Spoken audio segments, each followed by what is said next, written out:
Hello everyone, Space Oyster here with the first in what I hope will become a new series of commentaries. While the Let's Plays I have been doing are pretty much the exact same thing, my goal here is to discuss various games in a more focused manner, to start up conversations with videos that are easier to watch and comment on than a Let's Play. As for why I'm starting with Spec Ops The Line, despite already having a Let's Play on my own channel for it, well, it's a matter of accessibility. Before I started writing up this script, I'd already done most of the research and work needed for a project like this. In addition to that, Spec Ops is a pretty short game. Despite the fact that I'm kinda really bad at it, I can get through this game within a few hours, at most. A game I like, that I've done research on, and is quite short, seems like the perfect candidate to start up a commentary like this. Spec Ops has been discussed a lot already, and I'm not entirely sure I can bring anything new to the table, but I'll do my best. This won't be perfect, but I'd love to continue and get better, so if you see any mistakes or have any tips, please let me know. Now, on to Spec Ops The Line itself, or rather, the disclaimer. This video will have all of the spoilers, so if you don't want the game spoiled for you, please go away. If you'd like to try the game yourself, Spec Ops is pretty cheap on Steam these days, but if you don't have access to a PC to play on, or the last generation of consoles, I've provided some links in the description below for alternatives. First is a no commentary playthrough of the game. It doesn't cover everything, but it does have the whole campaign from start to finish, which should be enough to follow along. The second one is a Let's Play by the One True Renarian, with commentary. It was his first time playing the game, and I found his reactions to be illuminating. His series could be quite the adventure. There's also my own Let's Play. The video quality is a bit shit, but I did try to cover everything I could think of. The commentary for my Let's Play includes most of what I plan on bringing up here, so while that does make this video somewhat redundant, it is an option. Now, the first thing to keep in mind going forward is that Spec Ops The Line was inspired by Heart of Darkness, which also inspired the movie Apocalypse Now. I haven't seen the movie, and only read the book as a requirement for school, and don't remember much, regretfully, but I'm hopeful that neither are required to fully appreciate and understand what this game wants to do. From what I've been able to glean, all three explore the same themes, but Spec Ops uses different means to make the same points. Right from the menu, The Line is preparing you for the virtual hell you're about to experience. It has an upside-down United States flag with a distorted rendition of the Star-Spangled Banner playing on the radio, all while overlooking the city of Dubai, destroyed by sandstorms and looking very post-apocalyptic. The upside-down flag is an official signal of distress for the United States Army, and this version of the Star-Spangled Banner was performed by Jimi Hendrix to protest the Vietnam War. All of these features paint a less than favorable picture of the United States Army, a rarity in war games from 2012. From here, we can gather a few small details. First is that the army was likely defeated, either by some currently unknown assailant in the city, or by the city itself. Second is that the United States shouldn't have gotten involved, much like with the Vietnam and Korean Wars. The city is destroyed, the army needs help, and the music reflects a time when the United States got involved in a war that accomplished nothing. Can't shake this guy, Walker. Keep her steady. You out of your mind? Trust me.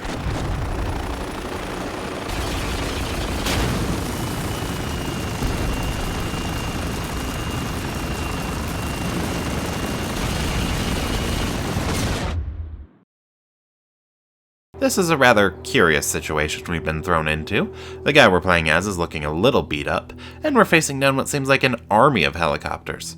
Who are we fighting, and why are there so many of them? Do we have no backup? These questions will be answered later, but for now, we just point and shoot. Honestly, this whole opening feels like it was put in for a callback much later, which is fine, I guess. At the very least, it's a nice set piece to roll the credits over.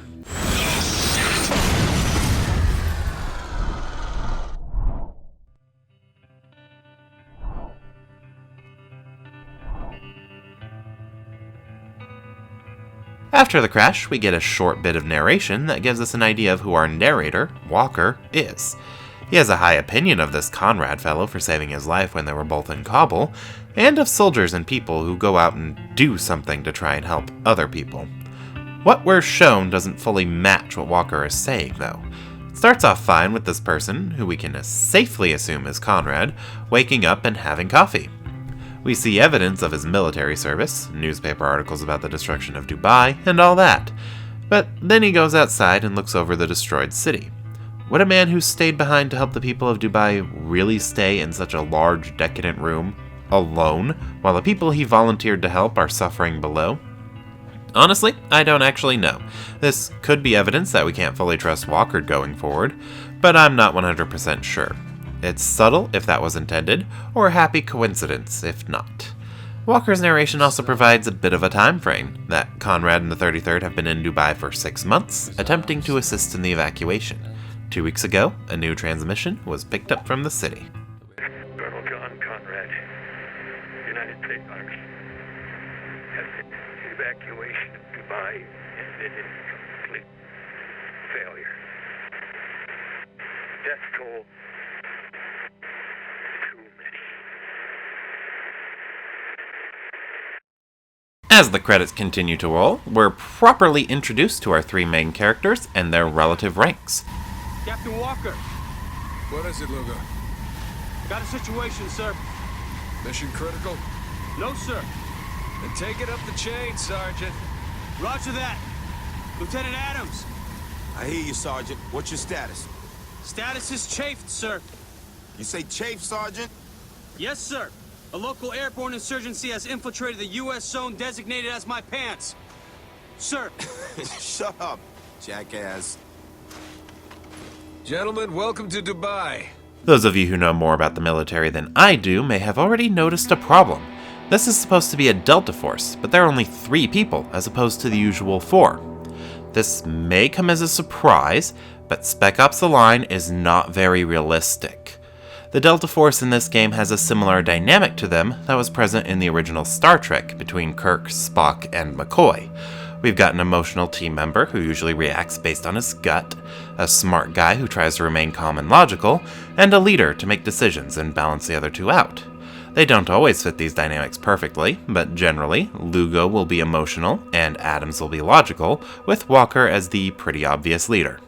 This is a nice introduction to the group, with Lugo's joke and Walker's reaction to it being a pretty easy way to quickly establish everyone's name and rank. The credits end with a special guest. You.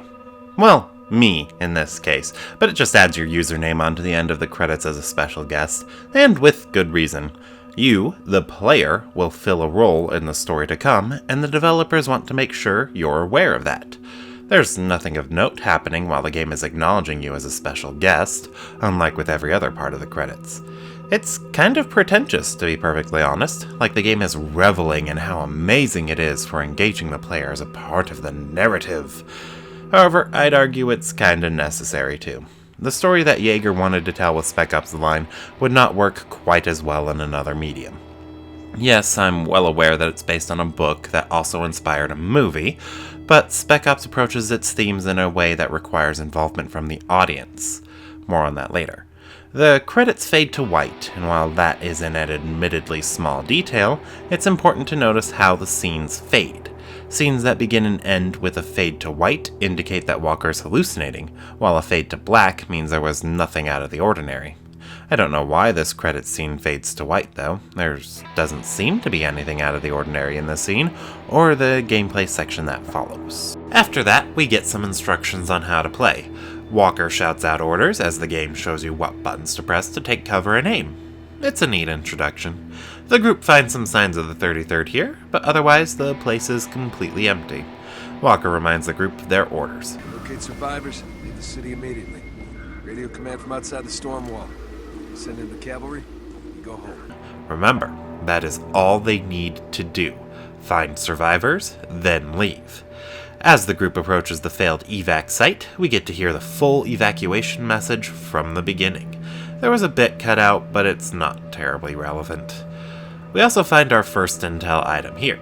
These items are scattered throughout the game and add a bit of extra context to the story, but they're not necessary. I'll include them so you have them all here, in the order they're found, hopefully around where you actually find them, but I won't be drawing too much attention to them or their contents from here on out. I'd like for them to be extra nuggets to chew on as we're going through the story, just like in the game.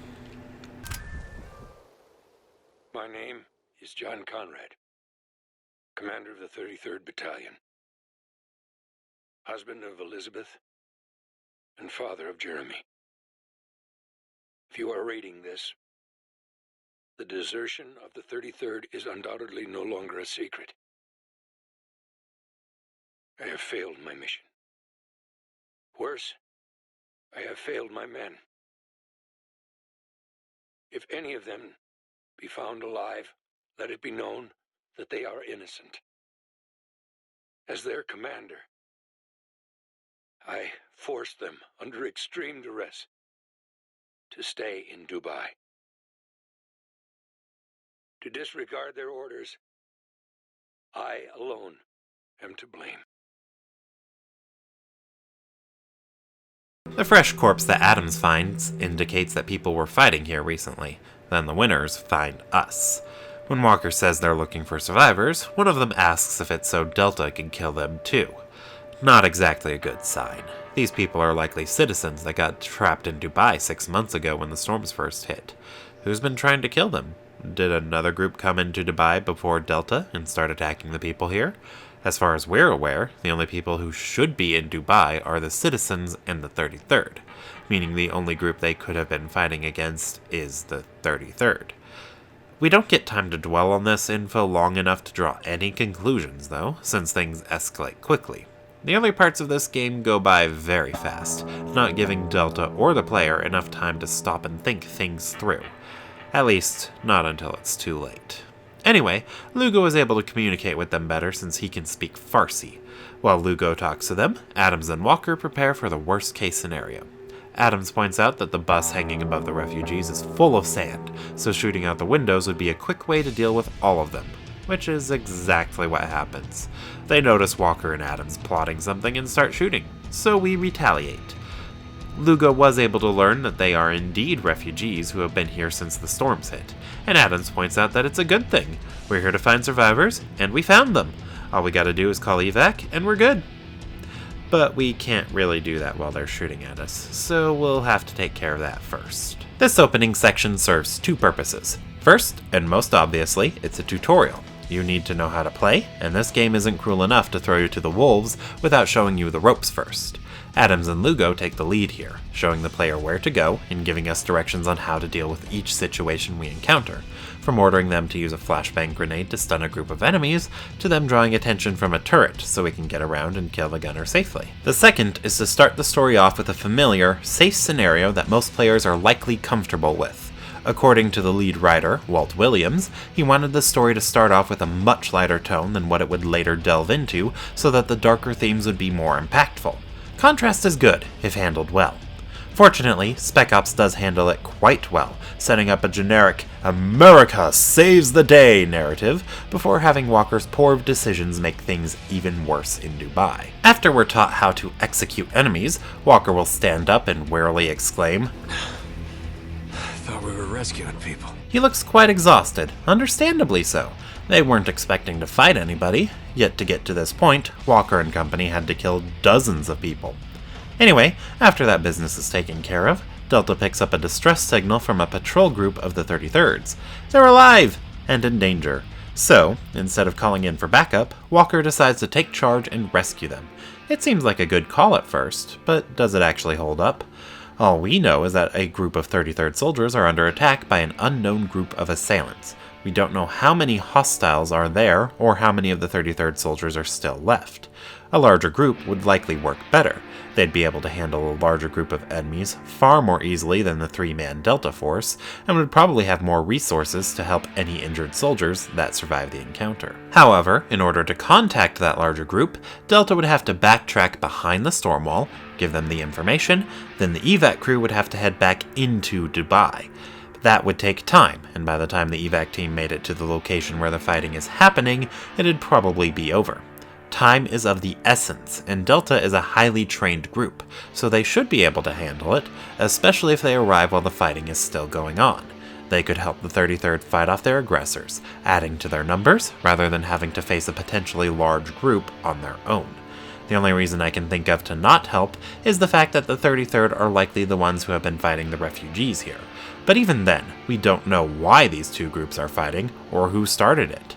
So, Walker's decision does hold up. The assault on this plane starts off neat. It's an optional stealth section, and we're taught how to use the secondary features of most of the guns. The two we start with can both be equipped with silencers, and while we can pick up a new gun that our enemies drop, there's only been one other type of gun, so there's no way we don't have a silencer at this point. As for the stealth, the enemies aren't aware of our existence at this point, and shooting them down with a silenced gun won't alert the others. Not that there's any reason to. Successful stealth means you get to take out a few enemies without any resistance. Failing at the stealth doesn't penalize you in any way, you just have to fight the enemies normally, something you'll have to do no matter how sneaky you are. Many stealth sections in games, especially when they're forced, like in The Legend of Zelda: The Wind Waker, are often a blight on what is otherwise a good game, especially when the game doesn't normally support stealth. Making the stealth optional usually works out quite well.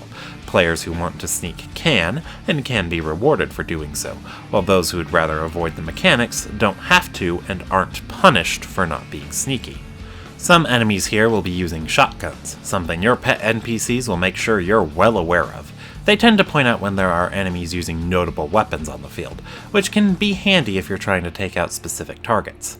On the other hand, they make sure to point out every notable enemy. Enemies with shotguns, sniper rifles, RPGs, and knives. When enemies with any of these weapons show up a lot, they'll alert you very frequently. It can get quite annoying. And wheels are up. Thank God this is the last one. Whoa, the wind shear. No problem, huh? I don't know. Nadar and TAFs weren't great. Think we should have waited? No chance. These people are paying 4 times norm to get out quick. If they ask for a refund, it'd be our asses. Holy shit! Is that sand? Fuck. Storm on our 6. I've never seen one that big. Expedite climb. Pull up, Eric. Pull up. Shit! The engines are choked. Gotta flame out. Engine 1's gone. Fuck! Check engine 2. Check.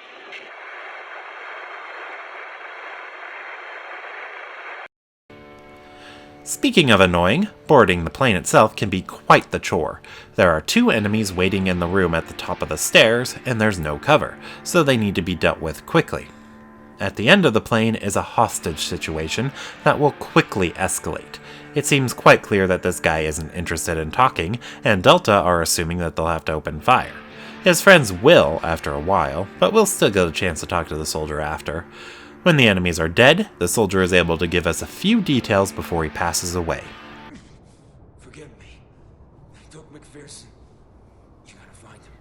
We will, but I need you to tell me where they took him. They took him to the nest. All right, good. And what about Conrad? Is he still alive? God damn it. Chapter 2 starts off with a brief discussion. Adams mentions that they should call for the evac now and let the larger group rescue the soldier. Walker shoots him down, wanting to get to the soldier quickly. Like before, this seems like a good idea. This group of hostiles has a hostage, and we don't know why. Delta can get to him quicker than the evac team, and time is of the essence. Ah, the paradise of the rich. Dubai. In all my days, I've never seen such a beautiful pile of junk. Murdoch's boys are running scared, but I'm in for the long haul, baby. The Gathering Storm, an exclusive eyewitness account of the fall of Dubai. Damn if that title ain't what Pulitzers are made of. Which reminds me, shit, I need to dig up something nice for the Colonel. A little thank you for letting me tag along. Now if I can just grab some Sandstorm B-roll. Any minute now. Any minute now. Fuck, this is boring. Come on, give me something. Going forward, we're given some grenades and a small tutorial on how to use them. The room ahead is the perfect place to give them a shot. The guy on the turret is dangerous, so throwing a grenade at him fixes that problem quickly.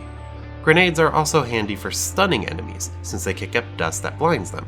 They're quite effective, but grenades are also quite sparse. You can only carry 3 of each type, so it's tough to justify using them too much. Music has also started to play, which Lugo points out. Hey!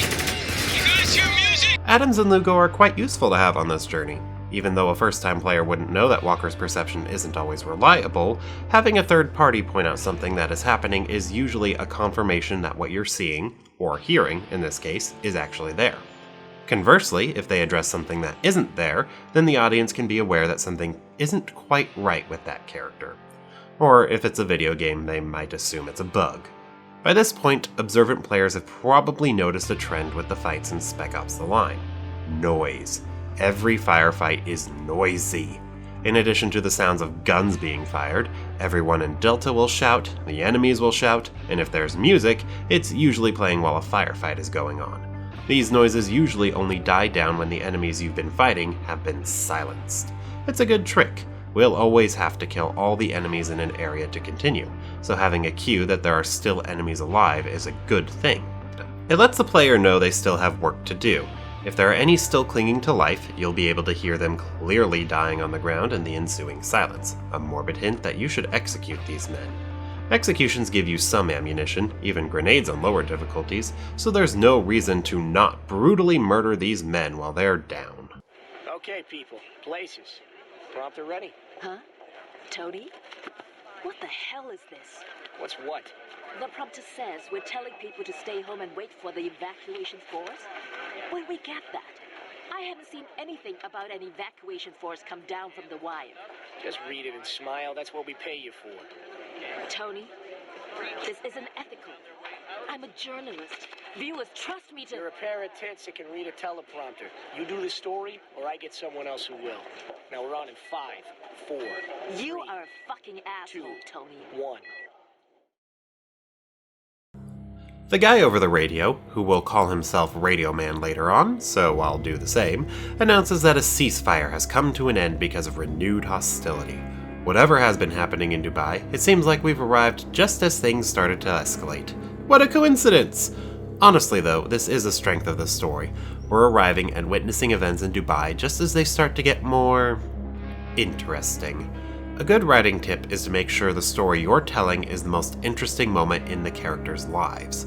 While getting to witness these people having to live in Dubai would have been neat, Delta's arrival definitely marks the point where the situation escalates. The combat arena up ahead has you starting on the high ground, with a turret a little further ahead, and a building packed full of sand and enemies too. The turret up ahead can be used to make this brief combat section a bit easier, but you can also camp out in the building you start in for a bit before heading up to the turret to clean up the rest. Whatever works best for you. The combat section after this is more difficult. The large building in front of you is packed full of enemies, forcing you into the nearby cover to try and thin the numbers out a bit. You can't stay near the first piece of cover, however, because after a while, enemies with explosives will spawn and destroy it, forcing you forward to the small piece of cover right in front of the building.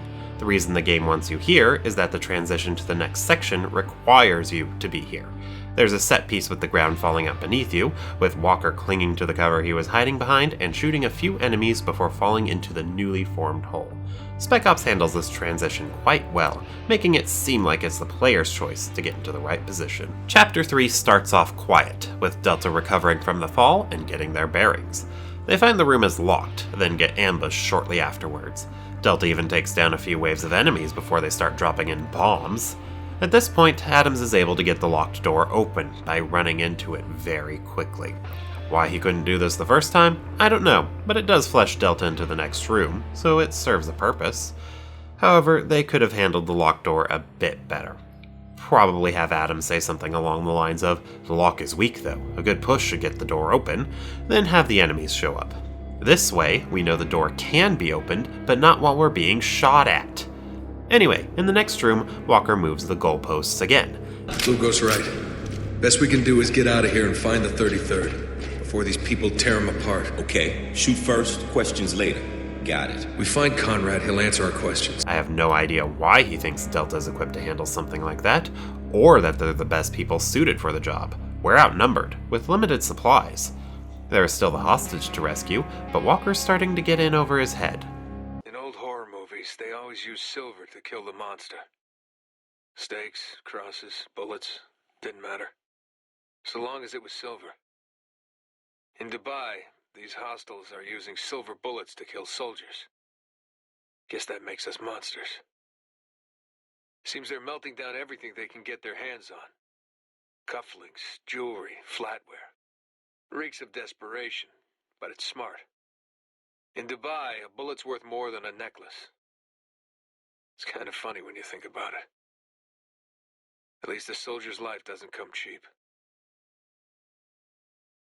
Before Delta can talk further, they hear the door being opened and decide to hide.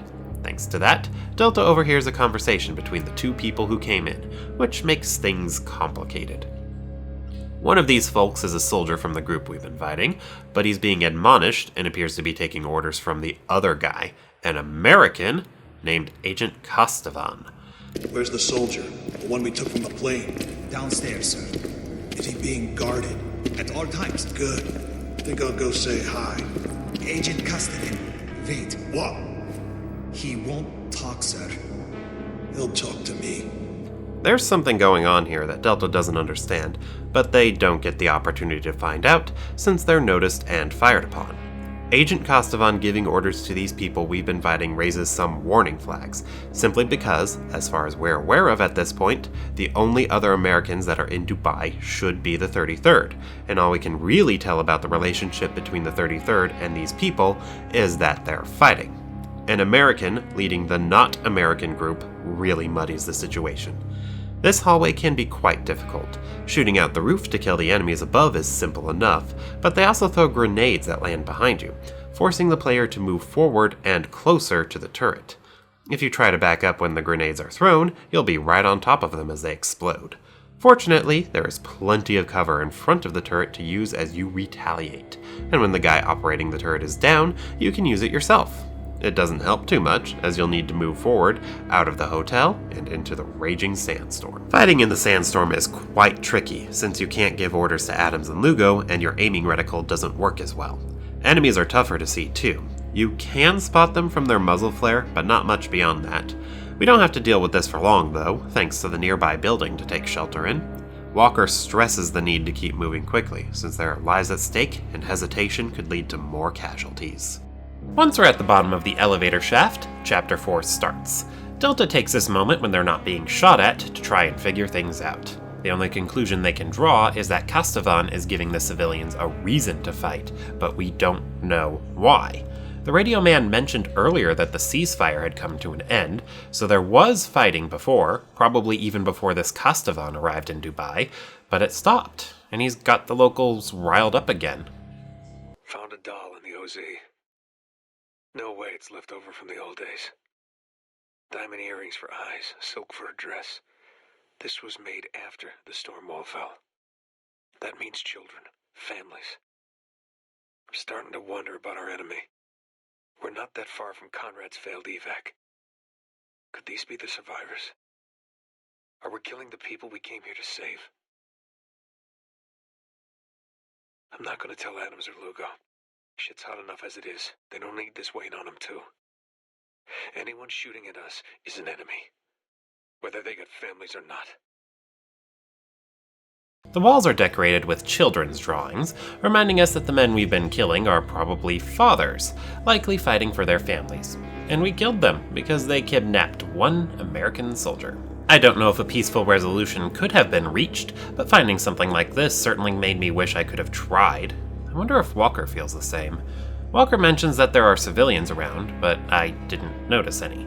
Is this an oversight? Is Walker inferring that from the makeshift homes that have been set up? Or is he hallucinating? I wish Lugo or Adams had reacted to more than the decorations so I could be sure, but we don't get that sort of clarity here. A little further ahead, we see a rather grisly scene, a group of 33rd soldiers that have been executed. Walker makes a brief reference to his time at Kabul, involving death squads of some variety. Walker doesn't like to talk about Kabul much, and based on the death squad thing and Walker nearly dying there, I don't blame him. The artwork behind the execution is also quite weird. It's an advertisement for life insurance, I think, with all of the people's eyes painted over and blocked out, like they were blinded by the atrocity they witnessed. After this, we come across Kostovan interrogating the US soldier, McPherson. He was taken at the end of Chapter 1. McPherson claims that the city would be at peace if it hadn't been for Kostovan arming the locals. If there was no violence going on, then why did Kostovan want to get them to fight against the 33rd? Shouldn't the only objective in Dubai be leaving because of the sandstorms? He replies that he was hoping the 33rd would fight back, so whatever his plan is, it's working. I think.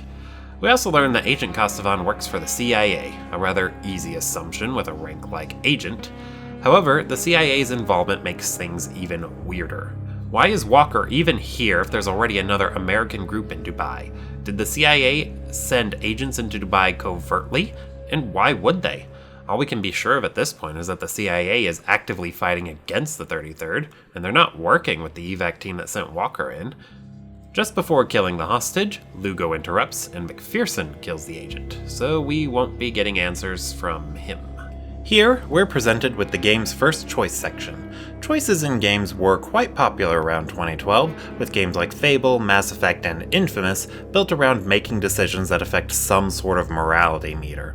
According to Walt Williams, they didn't want players to have a sense that the world is bending to their will.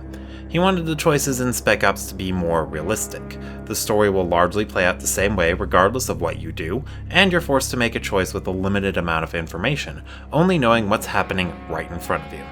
Each choice is also presented after Walker has witnessed something horrible. This time, it was after finding the execution. The choice sections come across as Walker deluding himself into thinking he's having a larger impact on events than he really does. None of them really make much of a difference, short-term or long. But Walker seems to be desperately trying to be someone important here, someone whose actions will contribute greatly to saving Dubai. While he does get to be somebody in this tale, he ends up being more of a villain than a hero. The choices also seem to be the developers' way of criticizing games that include choice sections, like they're stating that all of the important events are affected by things outside of the player's influence, and the choices we do get to make affect so little that they're practically pointless. Spec Ops asks us to make a relatively pointless choice after something big has happened that we had no way to affect. This first choice, however, is one most people won't notice. You can shoot McPherson here, but the game doesn't tell you that, aside from turning the heads-up display back on during the standoff, and the narrative doesn't really give you a reason to shoot him. You came here in the hopes of rescuing him, and to find out more about the situation in Dubai. Killing him would make one of those objectives impossible, and the other more difficult, but you can. If you do, Lugo reacts with horror, while Adams points out that McPherson could have led them straight to Conrad and the 33rd, and Walker fails to adequately justify shooting him. All I can seem to muster is that it was his call to make. Leaving McPherson alive has him talk his way out of the situation. This time, Lugo asks why Walker didn't kill McPherson, and Walker claims he's not about to shoot a US soldier, then points out that they can follow McPherson. It would be a good plan if McPherson didn't come back with a small group to ambush Delta in the next room, a CIA hideout. As originally reported upon first arrival, situation in Dubai dismal. That's an understatement. Civilians have turned into vultures. Stealing, rioting. Hell, I saw a man gun it over a can of soda. It's a mess here. Soldiers trying to keep martial law, only making it worse. No way to radio HQ from inside the storm wall. Agent Daniels has left the OZ to report our findings and receive further instructions. Langley's not gonna like what we have to say. Got a feeling they'll return the favor. They assume that Delta is working with the CIA simply because they have no other explanation for who we are. A fine assumption to make in Dubai since Americans who aren't part of the 33rd are a minority here. However, if McPherson had thought through the situation a bit more, he could have come to the conclusion that Delta isn't working with the CIA. The fact that Kostovan was surprised to see us, even giving McPherson the opening to kill the agent, and Lugo shouting no when Kostovan pulled out a gun. They even let him go, rather than taking him hostage again. But he assumes we're enemies and goes for the kills. With friends. So, we're going to have to kill a small group of American soldiers or die here. Weirdly, Delta quickly rationalizes and gets over the ambush. And after Walker said, I'm not about to shoot a US soldier, Luke. 2. To be fair, it was self-defense, and they did open fire first. Outside of the CIA safe house, Delta encounters the 33rd rounding up a bunch of civilians. The soldiers notice Delta and start shooting. Here, Walker gives the command to Adams and Lugo to fire back. They hesitate, but ultimately open fire at the 33rd Regiment of the United States Army. Having an authority figure telling you what to do can be oddly persuasive, not just for Adams and Lugo, but for the player themselves. I doubt most players would be on board with actually shooting at the 33rd, but the game tries to convince players to do so anyway, with Captain Walker's orders and objectives in the top left corner of the screen. If the game's telling you to do it, it can't be bad, right? With most other games, that's usually a yes. No matter what you do in Skyrim, you're still the hero of the land, the one destined to defeat Alduin. It doesn't matter if you join the Dark Brotherhood or the Thieves Guild, you're still justified, because you'll be using those skills to eventually defeat Alduin if you haven't already. Nathan Drake and Lara Croft's kill counts are justified because the end result is ultimately good. Essentially, anything you do that helps you finish the game is justified. Not every game is like that, naturally, but most are. Spec Ops won't justify your game-long murder spree, but Walker sure will, every step of the way. So it's easy to get lulled into the sense that everything we're doing will ultimately be worth it, that all this killing has to be for something. This combat section can be quite tricky. The 33rd are better fighters than the armed locals, having better aim, coordination, and grenades to force you to stop camping if you stay still too long. Throughout the firefight, Lugo and Adams will keep trying to talk the 33rd down, but it doesn't work, so everyone keeps shooting. There's also a civilian still caught up in the mess who's very easy to hit. Killing him never gets mentioned. Maybe Delta didn't notice? It took me a few playthroughs to notice that he was alive at the start of the firefight. After fighting their way through the American soldiers, Delta takes a brief moment to reflect on what happened, with Walker insisting that they had no choice but to fight back, and that the 33rd are not acting as part of the US Army. How he's drawing this conclusion, I have no idea. All we really know is that the 33rd have been fighting these rebels, and that they were trying to round up the civilians. Not exactly much to go on. Castavon claimed they went rogue, but we didn't get much more than that before he was killed, and we know he armed the civilians, but we never learned why. Perhaps Walker is just trying to justify his actions. Despite claiming that the 33rd aren't part of the US Army anymore, Walker is convinced that Conrad can help them sort shit out, that he's not a part of this, despite Conrad being the leader of the 33rd. In the next room, we find another group of soldiers rounding up civilians. Lugo claims they're going to kill these people, which I guess is what they could be shouting in Farsi, because aside from the fact that the armed soldiers are rounding up the unarmed civilians, there's nothing else to really prove that. Regardless, Delta assumes that they have to kill the Americans to save these people. Adams and Lugo are the ones leading the charge in the fight here, which seems kinda weird given how shaken up they were about fighting Americans before. It would have fit better if Walker was leading Adams and Lugo into the fight. Regardless, they all move forward. Now, this is a good opportunity to bring up a controversy surrounding this game. Women. Or rather, the lack of women. Well, maybe not an actual controversy either. I couldn't find anyone actually complaining about it, so perhaps it was something a few critics brought up and immediately shot down for their own benefit. Regardless, let me beat the dead horse that was probably never even there in the first place. First off is that none of the main characters in Heart of Darkness or Apocalypse Now were women either, and none of these stories need to have women. If it's so important to you, just imagine Walker has a nice pair of tits or something. It wouldn't change the story at all. However, having women only show up as civilians has a specific purpose, to clearly define when civilians are in play. Since there are no women among the soldiers, a woman on screen can only mean that you're dealing with civilians. They're not insinuating that women can't be soldiers, that women are all helpless, or anything like that. They're simply using a woman as a visually distinct character model so the player knows that there are civilians around.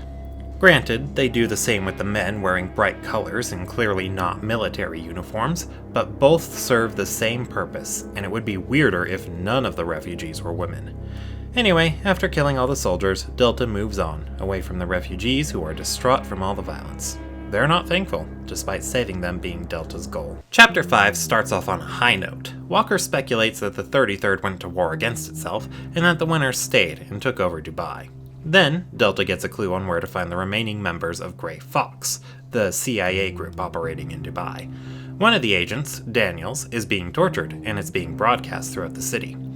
The interrogator asks Daniels why Grey Fox made contact with the locals, and hurts him when the agent feigns ignorance, giving us more proof that the CIA are fighting the 33rd with an army built from the stranded citizens. It's obviously a trap, but it's meant to capture other members of Grey Fox, so Delta decide to follow it and hopefully shed some more light on the situation.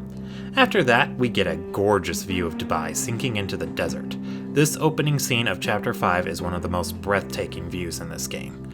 When Delta starts the chapter off with a lead on where they can go to accomplish whatever their goal for the minute is, then the geography places them somewhere high to begin with, like it's reflecting their comparatively good mood. At the very least, this trend holds consistent for both of the times it happens. Anyway, moving on, we're thrown into our first stealth section outside of the tutorial. It's possible to overhear what the two guys up ahead are talking about, and to take out a few enemies before alerting them all. I don't think it's possible to get through this whole area all sneaky-like. I've certainly never been able to pull it off, but either way, it's nice to have the option. Take note of what the soldiers here are talking about. Hey, Bradley, you got any gum? Here we go. Last piece. I don't want to take your last piece, dude. Take it. Stole it off Benson anyway. Ah, well, fuck that guy. No kidding. You know, with all the shit going on, I forget how beautiful this place can be. I feel you. You know, sometimes at night I'll just come out here and sit. Just listen to the wind. Yeah. Reminds me of how the wind used to howl through the trees where I grew up. Kind of peaceful, actually. Hard to believe there's any peace in a place like this, huh? You gotta look for peace no matter where you are, man. Helps remind you what you're fighting for. Yeah, true that. Anyway, thanks for the gum. I'm gonna go check upstairs. Gum. They're talking about taking some asshole's gum and reminiscing about home. Spec Ops is already humanizing our new enemies. You can also get a little extra exposition if you continue to remain undetected. The next group mentions that they got a few people out of the nest and expresses frustration at the insurgents attempting to get them back. It seems like the 33rd do not want to fight. CIA Ops Squad, codename Gray Fox. Known members include Thomas Daniels, Brian Castovan, Jeff Riggs, and Rick Gould. Interrogation of Daniels has revealed CIA to be responsible for attacks on our outposts throughout the city. CIA attacks have been aided by members of local populace, heretofore referred to as insurgents. Insurgents believed to be operating directly outside our territory. Daniels' questioning has revealed possible location of stronghold. Raid has been scheduled with intent to neutralize CIA threat and establish order in the area. If all else fails, recommend use of Daniels to lure other CIA members into the open. After the largely uneventful firefight, Lugo and Adams speculate that the radio man is in charge of the 33rd in Dubai, and is the reason why things are so crazy here. That makes about as much sense as anything else, maybe more so since he's been giving updates, and the 33rd's actions line up with what he's been saying so far. After that, there's a sequence that practically requires the player to use a sniper rifle to clear out a rooftop before crossing over themselves, then another combat encounter against a rather large squad. This section can get quite hairy, with plenty of enemies having higher ground and an easier time shooting at you, or even a few people with RPGs. Once they're dead, though, it's time to move on. We hear a bit more of the torture on the way. Daniels doesn't seem to be doing so well, demanding to speak with Conrad and getting hurt as a result. After that, the group gets ambushed. How the 33rd knew that Delta was going to be heading this way, or when they would arrive, is a mystery. They're shooting out the glass underneath us, so maybe they could see Delta's shoes landing on the glass? Still doesn't explain how they knew we were going this way. After we get onto the ground proper, we're introduced to a new enemy type, one that can be very dangerous but is used sparingly. The guy who brought a knife to a gunfight. These dudes are capable of taking Walker out with a few hits, just one on higher difficulties. The balance is that they don't have a lot of health, so a bit of concentrated fire should deal with them quickly. But finding the time to do that can be tricky with all the other people shooting at you. Regardless of how much trouble you actually have with them, the game wants to make sure you're aware that they're dangerous, with Adams and Lugo talking about the knife runner after the fight. Moving on, Walker mentions that he knew the radio man. Apparently, he was in Kabul too. Walker says he didn't like the radio man, but that Conrad trusted him completely. Hey! If you have any idea who I am, let them go, Nabil. That's right. Hands off the goods. You have 30 seconds. Tell me what you want. What I want?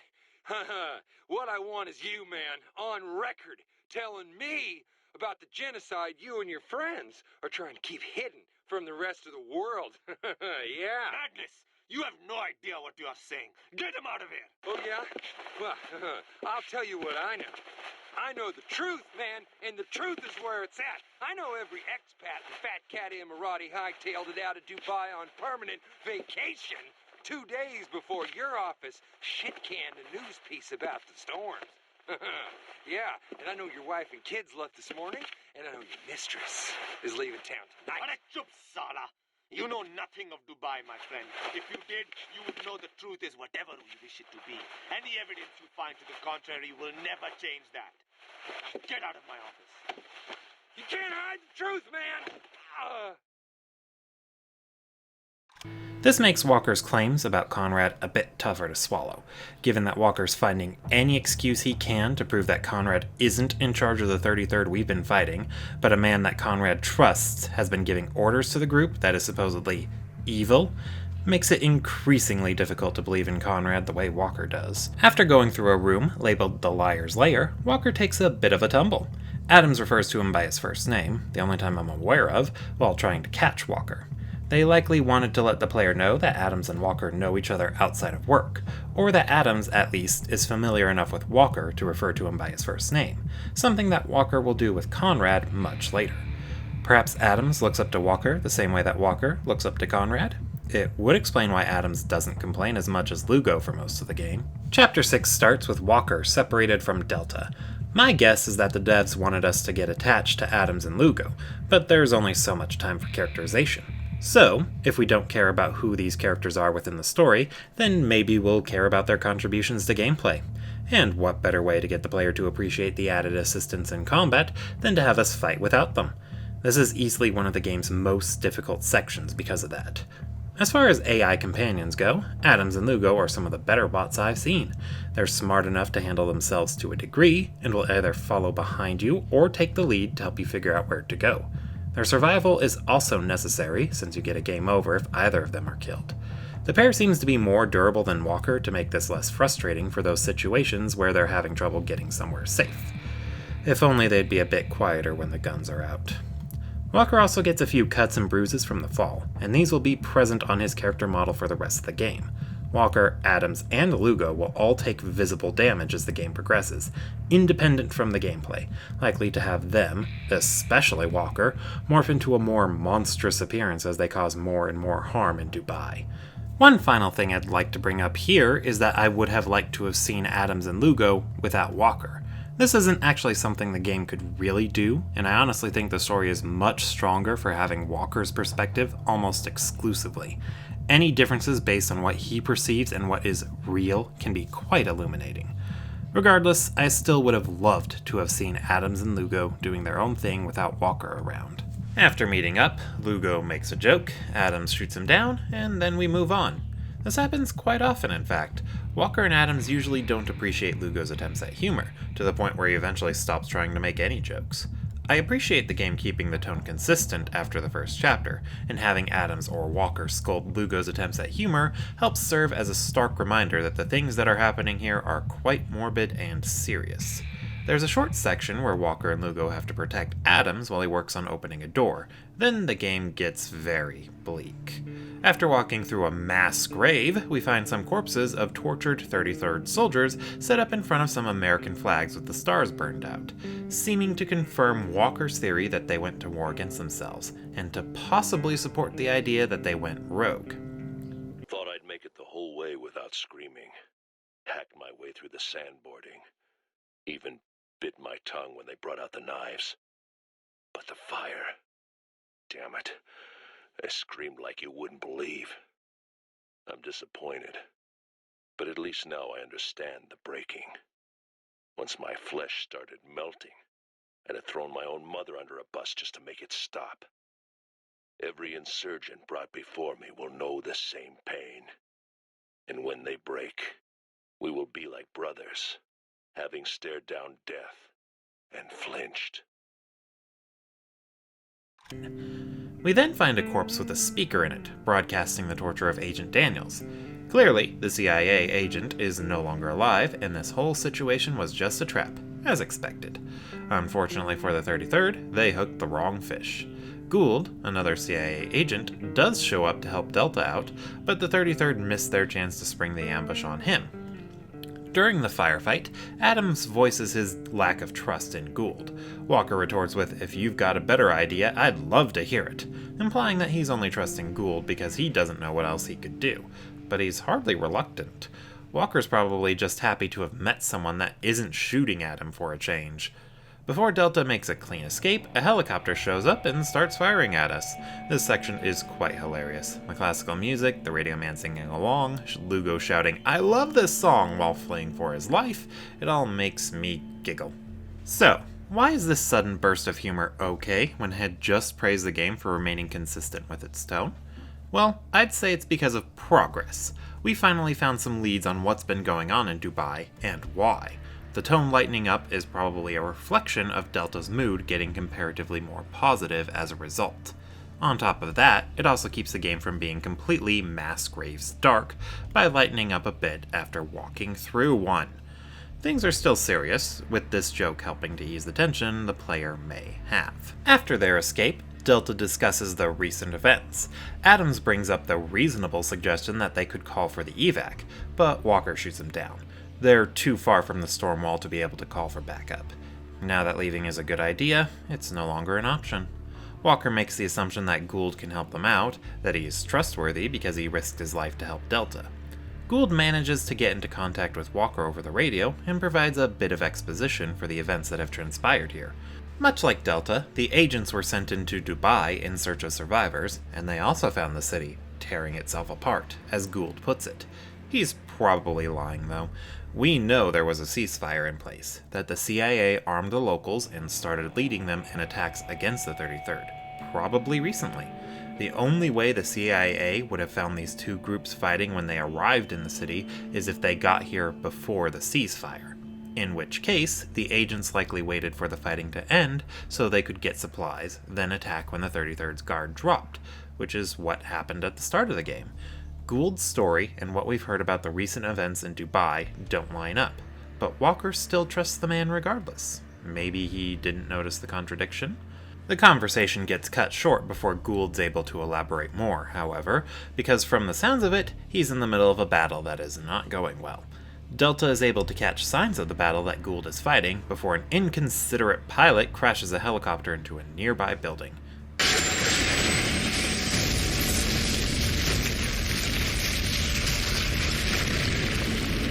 Such an asshole.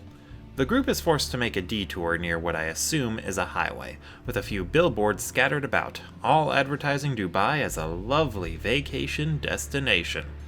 The irony is not lost on me. You'll also see some graffiti, which Lugo proudly claims are signs of the resistance. Adams isn't so impressed. Dubai is dying, and everyone is helping it along. The tourism advertisements get further undercut when you make it to the road and find people hanging from the street lights. There are a few soldiers here stripping parts out of a vehicle, which is a bad sign given that we know Gould was fighting against the 33rd. If these soldiers are here and not fighting, then Gould probably lost and was either killed or captured. You also get a chance to overhear these men talking, but they don't say much. They are rather friendly, though. I don't think you can stealth past here. If you don't get caught, Lugo's mouth will give you away. After the brief combat section, the radio man makes a call and reveals that he remembers Walker too. He also mentions that he takes orders from a higher power than Walker. A weird statement in hindsight. It's wrong to call it a storm.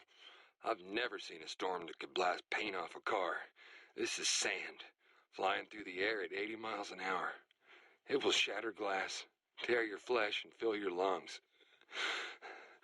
Even those of us still alive have been stripped down to our bones. We got nothing but the clothes on our back, man. What water's left, the 33rd has under lock and key. A couple civilians tried to stage a raid on the cantina last night. The colonel had them round up and shot. I tried to make myself watch, but I couldn't. They were desperate to live, man. But if they'd succeeded, others would have died. I don't know what it feels like to execute people you swore to protect. But Conrad sure does. And he's not talking to anyone at the moment. We find out later that he hasn't gotten orders from Conrad for quite a while, at least as long as Delta has been in Dubai, maybe longer. Conrad did leave some final orders, so that could be what the radio man is referring to. For now, we make our way through the carnage of the battle Gould lost. Adams isn't exactly thrilled with Gould's actions, while Walker and Lugo try to think of reasons that would justify Gould's failed assault. The conversation gets cut short when the 33rd launch white phosphorus onto the battlefield, brutally killing this rebel force with a powerful chemical weapon, lighting the survivors on fire. There's more fighting here, including an encounter with a heavy soldier. These big boys can take a lot of damage, but they're slow, so they're not all that difficult to take out. Go ahead and just say your name into the recorder. Pete Goby, private first class. Thanks, Pete. So the question everyone back home wants to ask is, why? The Red Cross, the Pentagon, even the President have all turned tail and run. Why stay here? See, I joined up out of high school. Well, I didn't want to go to war or anything, but then I got tossed in with the 33rd and ended up doing 2 tours in Afghanistan. Disaster by anyone's standards. Yeah, no shit. I can't tell you how many times we rolled past kids fighting over garbage on our way to some bullshit op. So when the colonel saw a chance to actually do some good here, hell yeah, he took it. What about the people back home? Calling you deserters? Traitors? Man, fuck them. I'd love to go home, you know? I got a daughter I ain't seen since last Christmas, but my baby girl, she's safe in her bed right now. These people here, they ain't so lucky. What, I'm supposed to abandon them just because I get homesick? Nah, we're better than that. So you trust the Colonel's decision? 110%. Colonel's a great man. Standing by his side makes me a traitor, then so be it. Regardless, we move on to find that Gould has been captured and is currently being tortured by the 33rd. Or rather, civilians are being tortured to try and get him to talk. When it's shown that won't work, the torturer has the remaining civilians taken away before getting to work on Gould, setting up our second choice section, with our only 2 options being blatantly laid out. Lugo wants to save Gould, Adams wants to save the civilians. Neither option is really all that good. I prefer to save the civilians, since they at least have a chance at survival, and it's one of the very few times where I actually feel like I did something good while playing this game. It's easier too, being a mini stealth section that's tough to mess up, and it's the only time I can think of where the civilians actually thank us. Saving Gould leads to an extended battle that can get quite tricky, with only Adams as direct backup while Lugo does what he can to defend and save Gould. It doesn't pay off, since he dies at the end.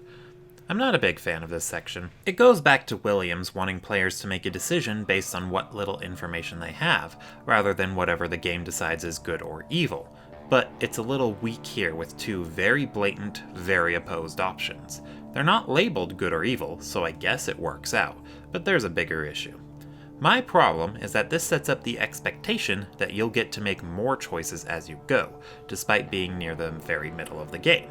The very next chapter, coming up in just a few minutes, presents us with a situation that has only one outcome, one choice that many players likely won't want to make. Coming off the heels of choosing between Gould or the civilians, and being followed by another very blatant choice, makes it seem like the decisions we're making are going to have an impact on the overall story, even though they don't. I know we've already talked about how the choices in this game don't affect the story, but a first-time player won't know that. This will be the first time the game presents them with a choice, making it seem like it's a big deal, that our choices will matter. A potential solution could have been that Lugo tries to save Gould before Walker gives an order. It would be in character, since he seems very determined to save the agent, and it would make the resulting fight between Lugo and Adams make more sense. Adams would have a reason to be upset with Lugo for disobeying orders to make a call that doesn't pay off, and Lugo's jab at Adams about him just waiting for things to unfuck themselves would have more weight if Adams had been waiting for orders rather than presenting the player with an option. As it stands, the conflict between the 2 seems a little forced and rushed. They've been rather friendly with each other, with the most antagonistic thing being Adams scolding Lugo for making jokes. Now they're at each other's throats. They probably wanted to highlight that these guys are stressed out, a very likely possibility because of everything that's happened so far, but it still seems forced. Chapter 8 starts off weird. Pay special attention to the tree right at the start. It looks fine at first, but if you look back, it'll be dead. Spec Ops has a few things like this, where things change or aren't what they appear. This tree isn't actually the first, though. There was a giant poster you could see at the start of Chapter 5 with Conrad's face on it. If you notice the poster later, it'll be an advertisement with a woman's face on it. These small changes can clue in players who notice them that Walker might have a few screws loose. By the time they get more blatant, it's far too late to turn back. Adams takes out a guy and delivers a very cringy one-liner. Sweet dreams, bitch. Then the group notices there's practically an army between them and the gate. Unfortunately, there's a white phosphorus mortar set up right here, ready to use. Adams suggests it, Lugo protests, and Walker claims they don't have a choice, that they need to take the gate. Technically, Walker is right. It's impossible to make it farther into the game without using the white phosphorus. The repel point won't activate, you can't get any more ammunition, and enemies with perfect accuracy will keep spawning in until you either use the white phosphorus or die. However, Walker's claim that they need to take the gate is false.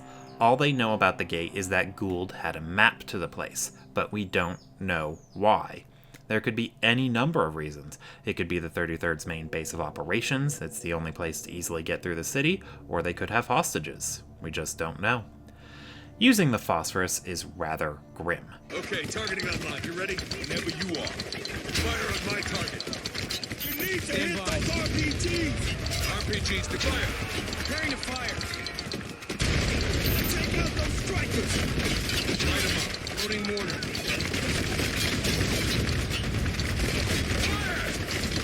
Reloading. Loading mortar. Light them up. Stand by. Take out those fucking snipers! Prepping mortar. Snipers are done. A lot of soldiers by the Hummers! Preparing to fire. Hub base destroyed. What else we got? Fire! Reloading.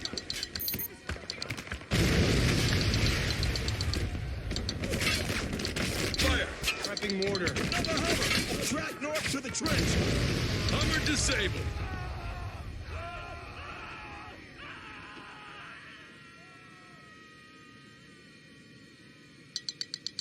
No one's moving. It's over. He's right, Walker. Okay. We're done. And after, you walk through the carnage, hearing the dying screams of the soldiers you just bombed with a dangerous chemical weapon. You can hear the few survivors pleading for help before they burn to death. And at the very end, you find out exactly what was at the gate. The civilians who were rounded up and taken from the nest back in Chapter 4. They got caught in the crossfire, and while the section they were at is rather obvious, there's no way to avoid hitting them.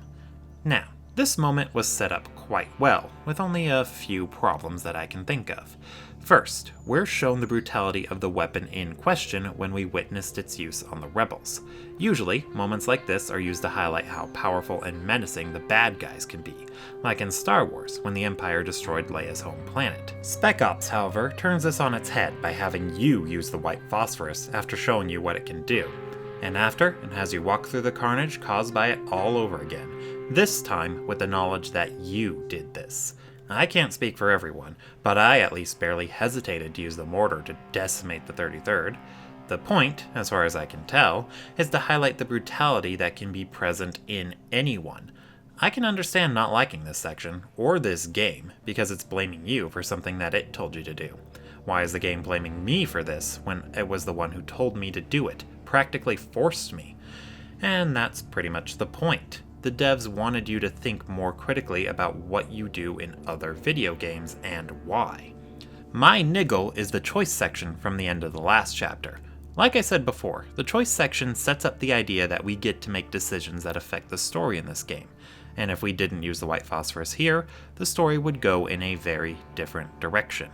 Our lack of agency here stings all the more as a result, especially if you go back to try and get through without using the phosphorus. Regardless, this is one of the strongest story moments I've encountered in any video game, and what makes it stand out even more is the fact that the white phosphorus moment works best in a video game. A movie or a book could highlight Walker's inner thoughts while slaughtering the 33rd, but only a video game can put you almost literally into Walker's shoes to make whatever his inner thoughts may be your own. All because Walker isn't the only one who pulled the trigger.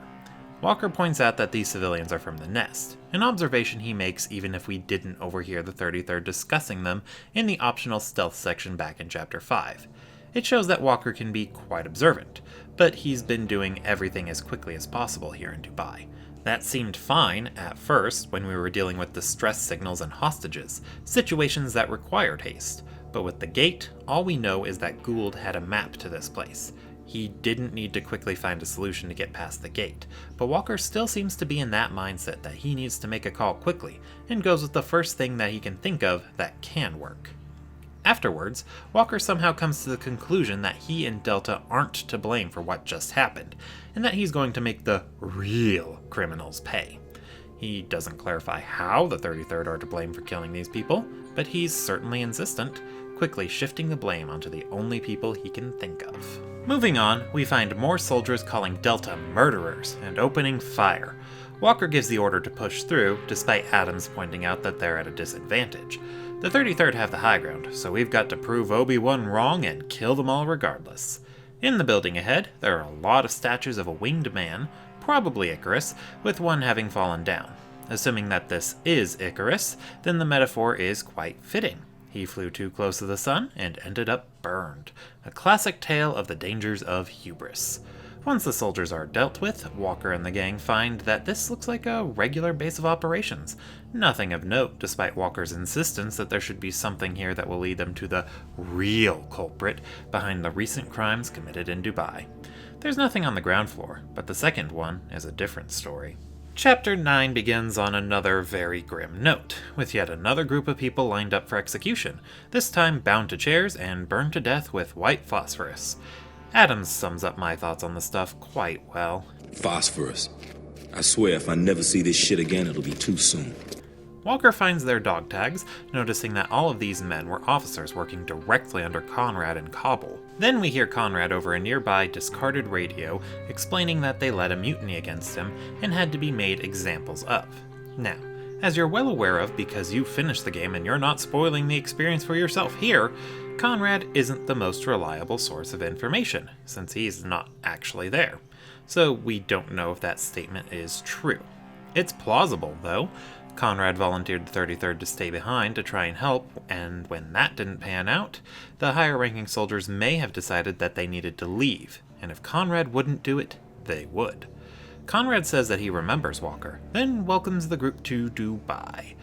There's a bit of clever foreshadowing here. Adams and Lugo don't respond to Conrad, like they don't hear what he's saying.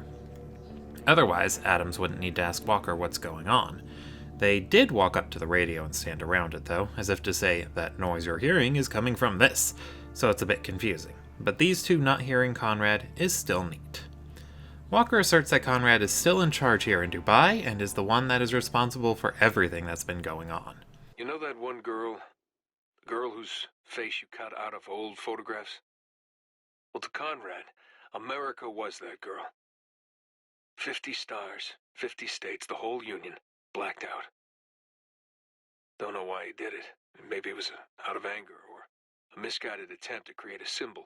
Whatever the sentiment, his command team clearly disagreed. Jeff Bowles, Ken Tebby, David Long. They stood up to their commander, their friend. And in return, he tied them hand and foot and burnt them alive. Makes you wonder what he'd do to someone he hated. Walker claims to think he knew Conrad, that he was honorable. Conrad points out Walker's bias, that Walker has a high opinion of Conrad for saving his life. Kind of like with Gould. Here, we're presented with two people hanging from a bridge and snipers on the perimeter. Conrad explains that they've both committed crimes, then orders Walker to execute one of them. Now, while the game is only presenting you with 2 options, you really have 4. I want to say 5, but I don't think the game will let you move on without making a choice, even though I'm sure I've done that before. My memory is probably lying to me again. Anyway, as for the choices you actually can make, you can follow Conrad's orders and kill one of the 2 men. Conrad doesn't seem to care who you spare, only that you obey. Or you can shoot out the ropes, or attack the snipers. Both of the men will die if you do either, and Conrad will be disappointed. There are quite a few problems with this section, making it the weakest part of the whole game. First off is Adam's reaction to the hanging people. What the fuck is this? We know that Walker's hallucinating, and that these are just corpses hanging from the overpass. Why is Adam surprised? He's seen just as bad, if not worse, before this point. Adams and Lugo also say a few things after Conrad is done talking, along the lines of, "You don't have to do this, Walker," an inconsistency in the writing from just a few minutes before, when they didn't react at all to Conrad. Heck, even a few seconds before, when Adams and Lugo seem confused when Walker claims that they're meant to choose. It could have still fit if their lines had been limited to things like, "There's nothing we can do here, let's keep moving," once gameplay resumes. The snipers are a problem too. It's tough to tell if they're real or not. We know that Walker's hallucinating the scenario, but the snipers don't really fit. They can deal damage to you, Adams, and Lugo, but they also follow Conrad's orders very efficiently. They'll attack you when Conrad orders them to, they'll retreat if you follow Conrad's orders, and when this section is shown without the hallucination much later, the snipers are gone. In fact, that whole scene with the hallucination filter taken off makes everything we see here much worse.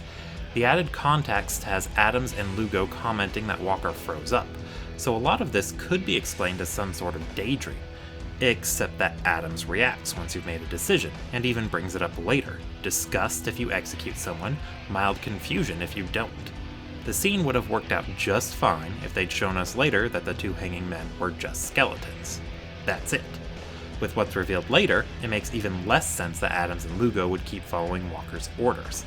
I get that retreat isn't exactly an option at this point, but they should both be very much aware that continuing to follow the orders of a man who is obviously deranged will only cause more damage, something Adams and Lugo would likely want to avoid after the whole mess with the white phosphorus.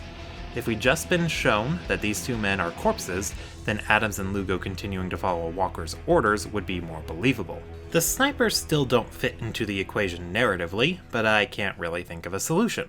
I get why they're there. The snipers force you to make a choice, to help reinforce to Walker and the player just how persistent Conrad is.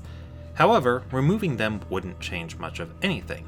Having Conrad insisting we make a choice would have gotten the same point across, and having the option to just walk away would have been nice too.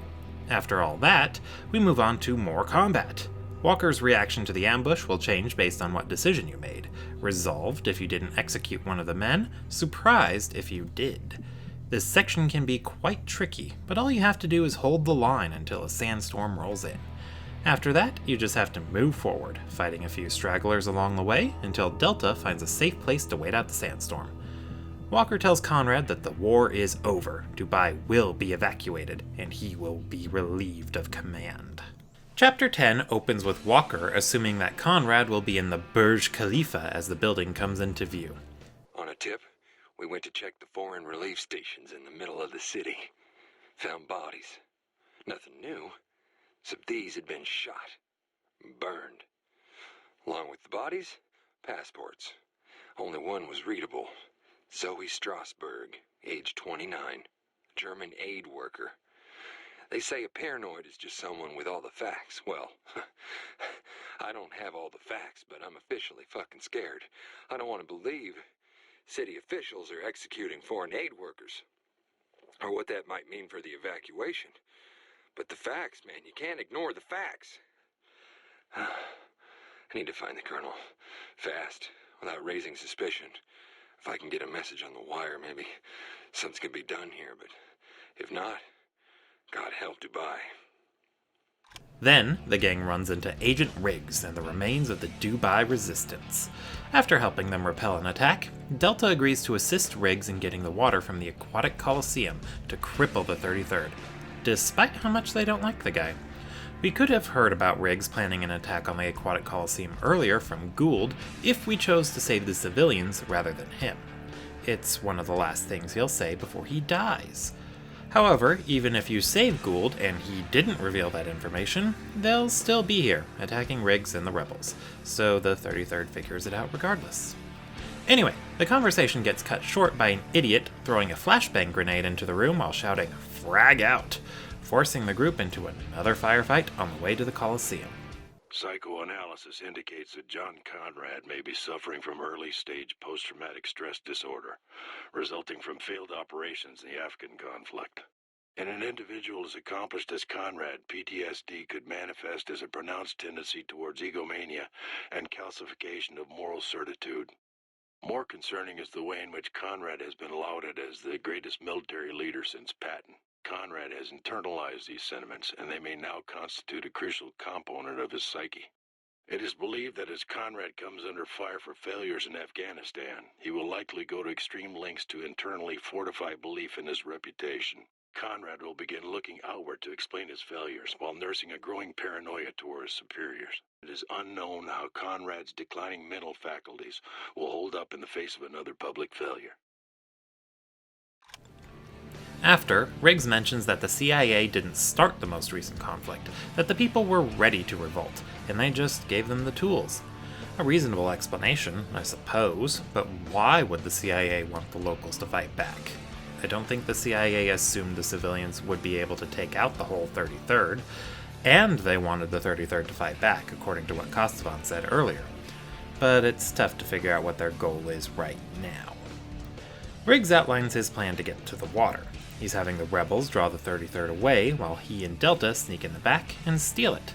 The door's locked, and we get thrown into another firefight while Riggs goes around to open it up.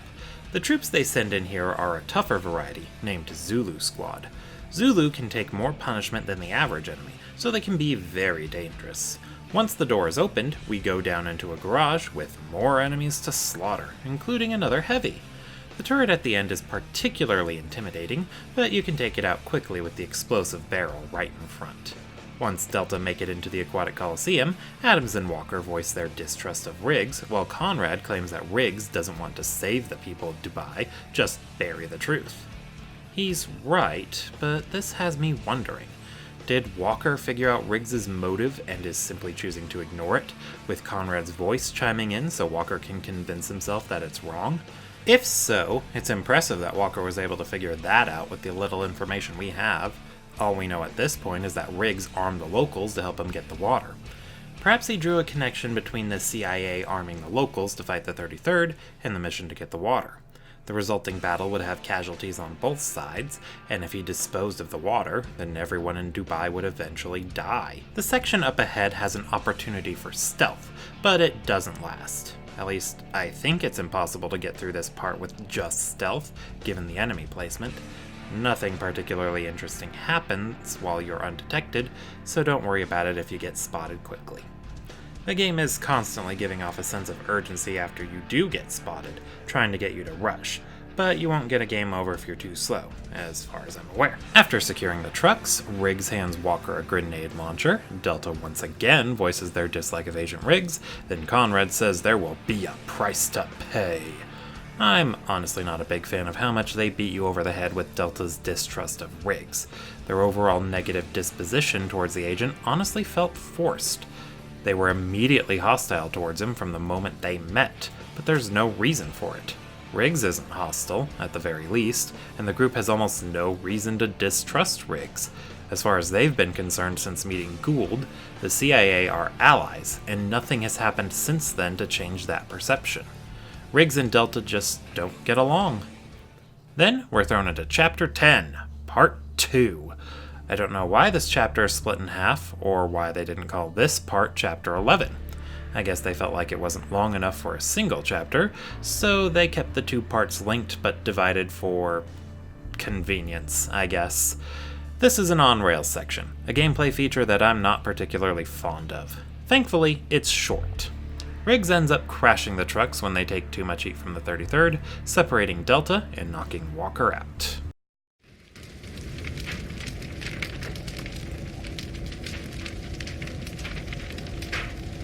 In 4 days, this city will begin dying of thirst. Just like Riggs wanted. This is your fault, Walker. You did this, not me. We then walk through the aftermath of the crash, alone, with a few refugees gathering what water they can as it spills from the trucks. Despite wanting to save the people of Dubai, Walker has helped doom them all, possibly with the knowledge that this is exactly what Riggs wanted. At the very end, we find Riggs pinned under a truck. I like that Walker's first instinct upon seeing Riggs is to try and help him out. It's neat that his first instinct is to help, even for the guy who just doomed Dubai. Riggs explains his reasoning and his mission. Look, if people find out what he did, the whole region will declare war on us, and we'll lose. Now the world will never know. You're insane. It's funny. Gould said the same thing. What I did may not have been nice, but it was right. Gould was opposed to this plan too, leading to the somewhat reasonable assumption that Gould was lying when he told Walker that Gray Fox was sent to find survivors. It's more likely that their mission was a cover-up, and when they couldn't resolve the situation and keep everyone quiet, they had to dispose of the 33rd and the survivors. Riggs claims his plan was right in spite of all the sacrifices made, which presents us with our fourth choice. We can kill Riggs with the last bullet in his gun, or let him burn. Neither choice really matters, since Riggs dies either way, but it does have some small effects on the level ahead. Shortly ahead of Riggs, there's an oryx eating a corpse. They're usually herbivores, but even their food source is scarce. The graffiti next to the oryx is affected by how Riggs was killed. It shows a gun if he was shot, or a man burning if Riggs burned. Lugo and Adams are able to get a hold of Walker at this point. They're glad to hear that Riggs is dead, while Walker vents his frustration at being used in Riggs' plan to destroy the whole city, giving them a new objective: evacuate the city as quickly as possible. The call gets interrupted by the radio man, who sends the 33rd after Adams and Lugo. Or maybe those two have been fighting the whole time? It would explain the trail of corpses leading up to the mall where they're having a standoff. The soldier holding Lugo hostage refers to both him and Adams by name, but I don't know when or how they learned Delta's names. I guess it helps humanize the 33rd a bit more, having them treat Delta with as much respect as possible. After you shoot the guy holding Lugo hostage, the whole group then has to make their way through the mall, with Walker separated from Adams and Lugo. We can assist the NPCs by shooting at the enemies on their side, and vice versa, but our progress is still separate. All the way through the mall, the radio man is taunting us. He even mentions the dead civilians at the gate. You're one to talk. Remember the gate? Huh? Oh, it fell. I do believe it burnt, baby. Confirming the actions of Chapter 8 to be real. The mall is mostly good, but there's one little section here that I can't stand. The teleporting heavy. You fight this guy in a room full of mannequins as the lights flicker and he swaps places with them periodically. This can get rather frustrating, especially since this is the only time one of Walker's hallucinations will make the game more difficult, but won't go away if the player has to reload a previous save. Walker shouts, "I don't need this shit right now," possibly as a hint to him being aware of his own mental state. Or maybe this isn't the first time something like this has happened to him. I don't remember seeing anything like this before in the game, a hallucination that Walker is aware of, so maybe if it did happen to him before, it was prior to this game's events.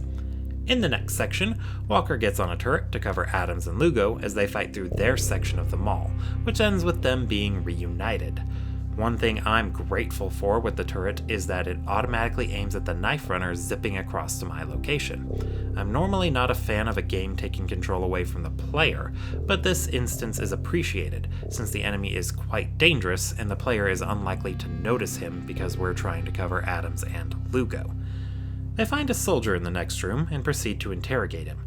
Walker comes across as rather sadistic here, and the burns on the right side of his face from the crash really make him look terrifying. Walker gets the info he wants, then knocks the soldier out before going to assault the radio man's tower. Chapter 12 opens in another high place, with Adams and Lugo discussing who's going to take out the radio man. Then Adams gives us another cringe-worthy line. Adapt and overcome, bitch. This game is pretty well written, for the most part, but the dialogue is very weak in some places. Why is Adams calling everyone a bitch? Oof. We get another optional stealth section in the sniper nest up ahead. As far as I'm aware, this is the only time the game won't provide you with a weapon that has a silencer first, but Adams and Lugo can do silenced kills if you want to stay undetected for now. One of the soldiers is noticeably upset at the rioting that the destruction of the water caused, before demanding that another guy bring him some cigarettes to help relieve his stress. The others seem to be oddly upbeat, given the circumstances. Maybe they've been desensitized. Anyway, after being discovered, the radio man gives his usual jovial greetings as we slaughter the 33rd. He's always able to juxtapose the brutality of the situation with attempts at comedy, probably as a nudge from the devs to get you to think about how the medium of video games is usually used for entertainment and fun and all that, yet a lot of video games also have the player getting very high kill counts. After clearing out the room and the snipers on the next building, it's time to zip line across. Conrad tells Walker that it's too late to save the people of Dubai, but Walker's determined to at least try. Admirable, but the time for Walker to actually be able to do good in Dubai has long passed. On the other side of the zipline, there's a soldier, but as Walker crashes into him, he sees Adams. Clearly, he's not Adams, but it certainly startled me. He'll ask what you're doing as he pulls out a gun to shoot you, and the execute command is prominently displayed on the screen the whole time. Hitting execute causes Walker to repeatedly bash the guy's head in, splattering blood everywhere. It's utterly visceral, to the point that even Adams and Lugo are both shocked. Lugo does comfort Walker when he claims that he was just startled, which is a nice touch. I do like to see the humanity that remains in Delta, even after all this time. Okay, Colonel. Call me John. Oh, yes, sir. John. Shall we start? You're not recording this, are you? What? No. No, of course not. Good. I don't want... People need to hear my words, not my voice. I totally understand. Yes, I think you do. You've been a friend these past months. It has been helpful having someone who just listens. That's very nice of you to say, sir. What are you doing? Oh, I'm sorry. This pen doesn't work. I got to get another one. From this building, we can finally see the Radio Man's setup, the Trans Emirate building. There are a lot of snipers and mannequins on the rooftop we'll be zipping over to, and it's tough to distinguish between the two without zooming in. The Radio Man will tell you personal details about each person you kill in this segment in a lighthearted tone. That guy? I like that guy. Oh, he only had 2 more days till retirement. He had a dog. Ice White, they're moving! Well, yeah, there goes my fantasy football league. He had a wife and kids. You can breathe easy. That's all of it. Please think of the children. Those fuckers. That's like a watermelon after Gallagher got a hold of it. That guy's hilarious. He's making light of the virtual murder spree you're going through, mocking both you and Walker at the same time. He's reminding Walker that he's killing people, while reminding the player that in most games, they're just like the Radio Man. We usually make light of a scenario that would be so very brutal in real life. I hated the Radio Man at first, but was it because he was taunting me, making it tough to forget how human these enemies are? The fact that he's constantly joking in these bleak situations? I don't quite remember, to be perfectly honest. Hell, he even asks if all this violence comes from the video games as some sort of cruel, fourth-wall-breaking joke. Climbing the tower is one of the only times we actually go up in a level. There have been a few stairs and such to climb here and there, but this seems to be the most prominent example of Delta actually going up instead of down. Turns out our favorite DJ used to be one Robert Darden. Worked with Rolling Stone for years. He was the Hunter Thompson of celebrity fluff pieces. Darden had obviously tuned out by the time we got here. But looking at his notes, it seems he'd been trying his hand at some honest-to-God journalism. Notes on the evacuation cover-up, the tragedy, the human cost. Maybe his time among the soldiers washed some of the bullshit off him. Who knows? But it's a genuine shame this, Bob Darden, will never meet his deadline. The cost of our presence here continues to grow. The confrontation with the Radio Man isn't much of a confrontation. He's as jovial and laid back as he's always been, and it strikes me as very odd. He's made himself an enemy of Delta, constantly taunting the group and being a general nuisance. And yet, he's friendly and approachable. He answers all of Delta's questions, and even helps them get a broadcast ready to go all throughout the city. And in return, Lugo shoots him dead. Proof that Lugo is willing to take matters into his own hands. That said, if he had tried to save Gould without Walker giving him orders, like I'd suggested earlier, then this moment wouldn't stand out. Having Lugo willing to act on his own now, but not earlier, is a sign of his waning trust in Walker. Lugo followed orders, even those he didn't agree with. Now, though, he's assuming that the radio man must die, regardless of whatever Walker might want. Adams is quite pissed at Lugo for that, while Walker doesn't seem to care, getting them to quiet down before using the radio. To anyone who can hear me, I'm the commander of an American evacuation force. We're here to rescue you. But first, the 33rd will pay for what they've done. And that's it! What a complete waste of time. What good does Walker possibly think that message will do? He's provided no details, no destination, and no plan to get the people there. These people have no way to contact him to get more information. And if they didn't catch the broadcast, they won't even know that anyone else is here to help them evacuate the city. On top of that, the evacuation force is beyond the storm wall, so the only way the survivors would find them is if they happen to wander through the sandstorm, survive, and happen to stumble across the force before they die in the desert. Delta worked hard to get here, to get to this broadcast station, and that's all Walker is going to say? A coordinated evacuation effort with someone providing information from here could have worked, but we don't get the opportunity to try. Conrad contacts Walker again, warning him that the evacuation won't work and that Walker will have to pay for not seeing reason. Then more 33rd soldiers drop in via helicopter, which ends up staying put. How convenient, since we'll need it. Lugo stays behind to cover Walker and Adams as they make their way to the convenient helicopter. It's a neat section.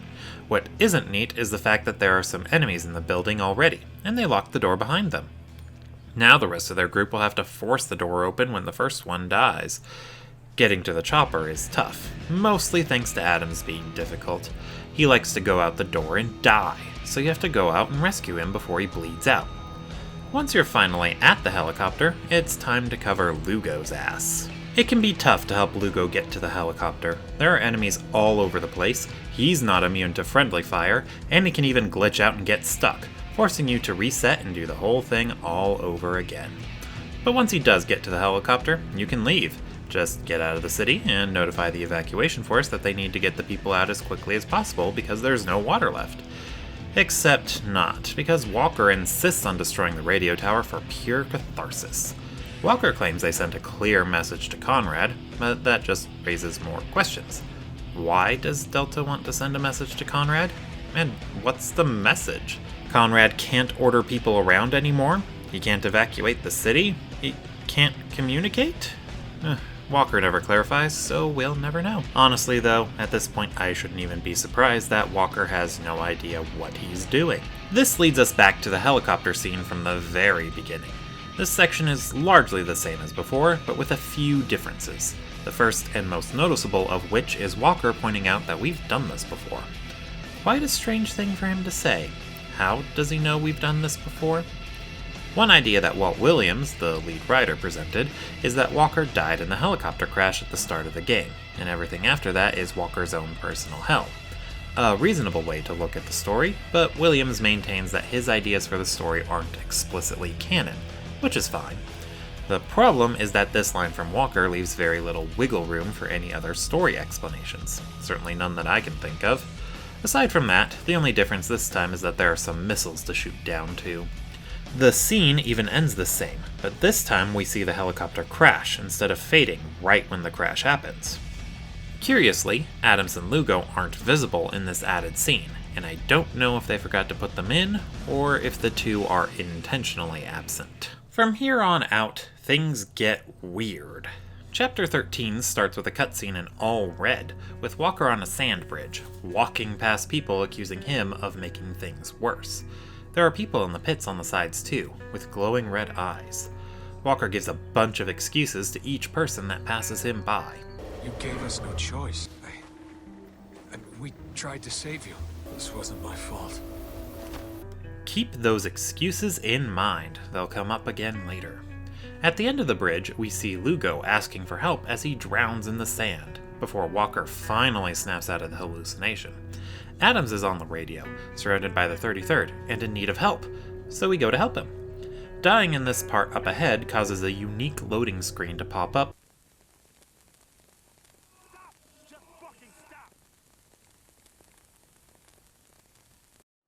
before loading you back in right at the start, like nothing had happened.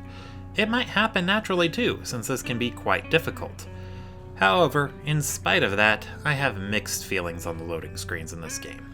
They're well done, each with a beautiful scene, unique to each chapter, and something written underneath, usually gameplay advice or a bit of extra context. Starting around the white phosphorus incident, they'll start to include weird messages, such as, "This is all your fault."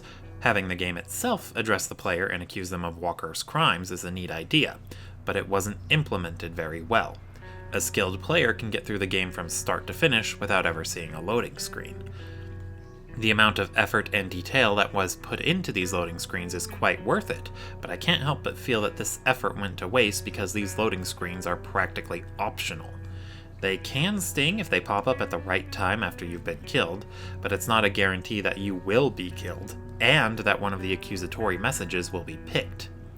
Anyway, there are a lot of enemies, and you need to hurry since you get a game over if you don't make it to Adams in time.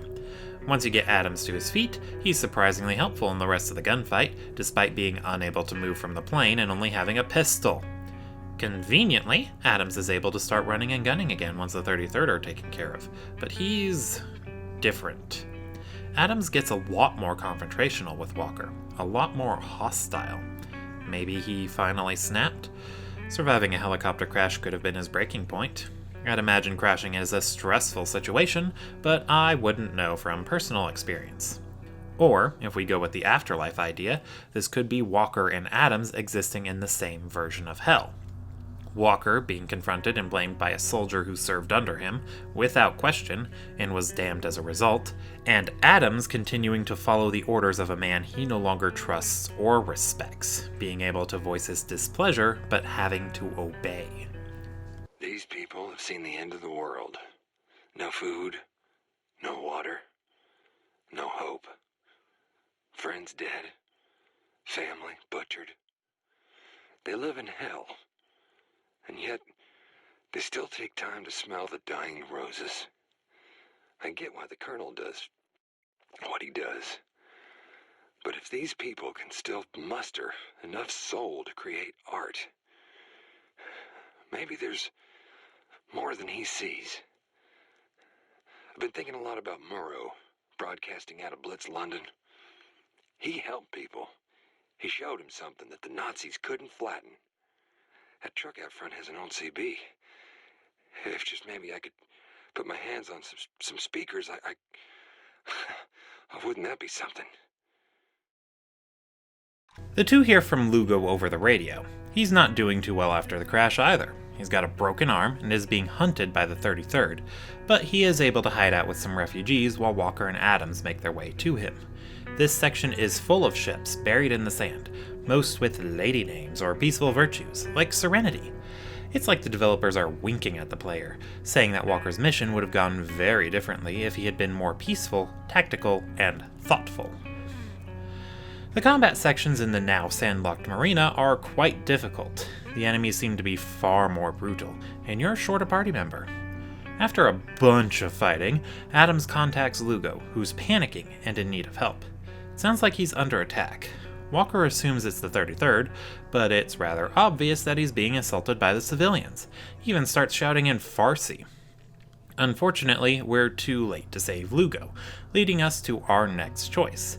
Kill the refugees, or don't. And like with most of our previous choices, we're only presented with half of our options, to open fire and kill these people. Adams certainly wants to, but like always, he's waiting for Walker to give the order. Maybe he wants to be able to blame Walker for their deaths by demanding an order to open fire? He'd be faultless if he's just following orders, right? But you don't have to kill these people, and the ability to spare them is one I'm very glad was implemented into the game. Fire into the air, and the crowd will disperse, a tactic I've heard officers and military personnel are trained to use when they want to get a large group to back off. The game does sort of hint at this option being present when the people back up a bit when Adams and Walker shoot Lugo down, but it's never made specifically clear in the moment. Finally, you're being rushed to make a decision by the refugees. They'll start to surround Adams and Walker, throwing rocks and pushing them both. Your regenerating health is disabled here, so they can and will kill you if you do nothing. One question you may have is why I think the white phosphorus thing is good, despite lacking a choice to spare the civilians, while also praising this section for giving us that option. They'd have the same outcome, right? Killing civilians. Well, unlike at the gate, the civilians are right in front of us. We'd be shooting directly at them, with the intent to kill them, unlike the gate, where the refugees were killed by accident. The white phosphorus exposed the player's darkness, and punished them for it. Here, however, we're being asked to judge these people who just murdered Lugo. The refugee camp ahead is slightly different based on what choice you made. If you spared the people, they'll all be there, cowering and hurling insults at Walker and Adams.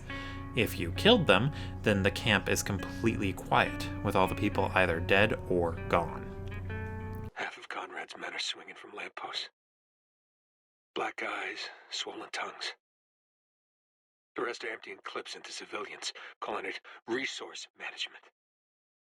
All on Colonel Conrad's say-so, and yet these people worship him. Why shouldn't they, right? I mean, they're clothed, fed, sheltered, and until we showed up, relatively safe from harm.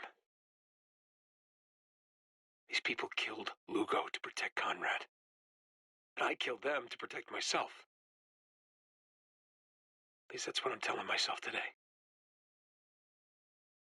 This chapter ends with Walker telling Conrad that he and Adams are going to kill the last of the 33rd, then Conrad himself.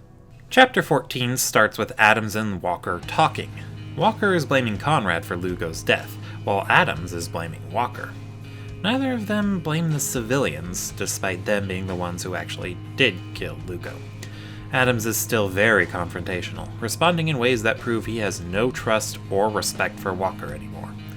Walker seems oddly unfazed by Adams' drastic change in tone from before the crash. Perhaps he's aware of all the damage he's done to Dubai and its citizens.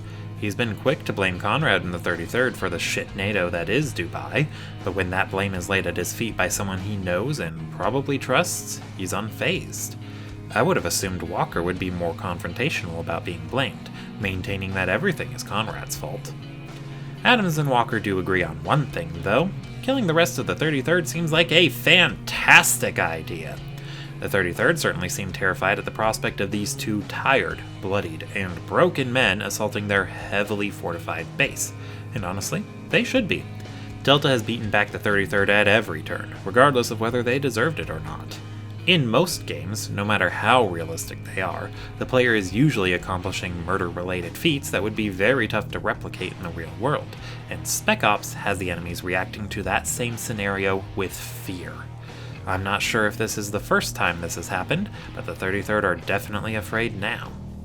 This whole chapter is quite difficult, understandably so. This is the 33rd's main base of operations after all, and this is the last time we'll be forced to fight any more enemies in this game. The fact that Lugo isn't here only makes things even more difficult. As an occupying force, it is important to set a good example. As such, please keep in mind the following protocols. Grooming standards are to be kept at all times. No fraternization with civilians of any kind.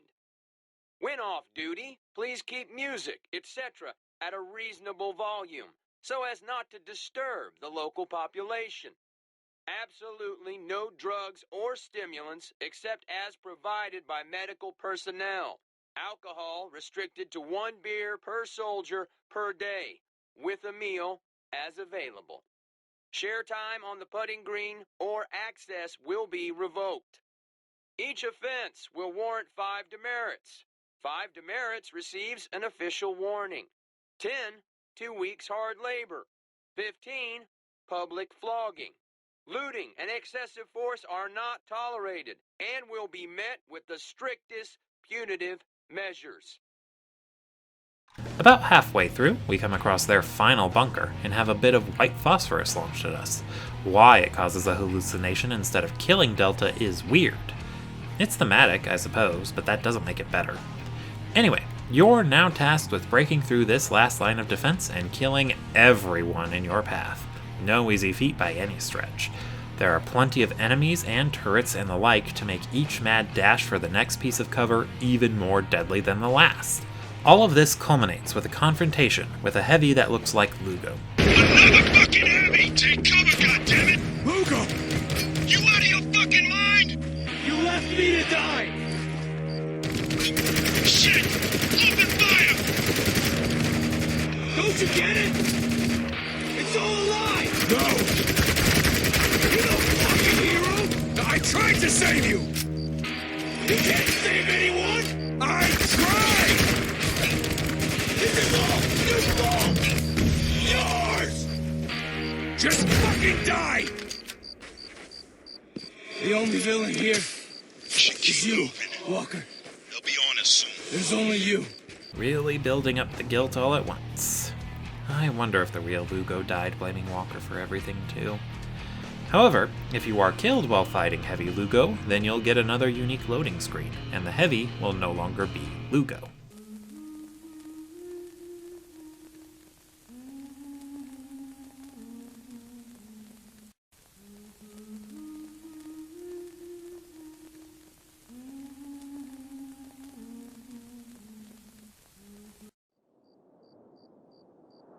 Strange, but I'd wager it's effectively Walker succumbing to his guilt and getting over it by admitting he messed up.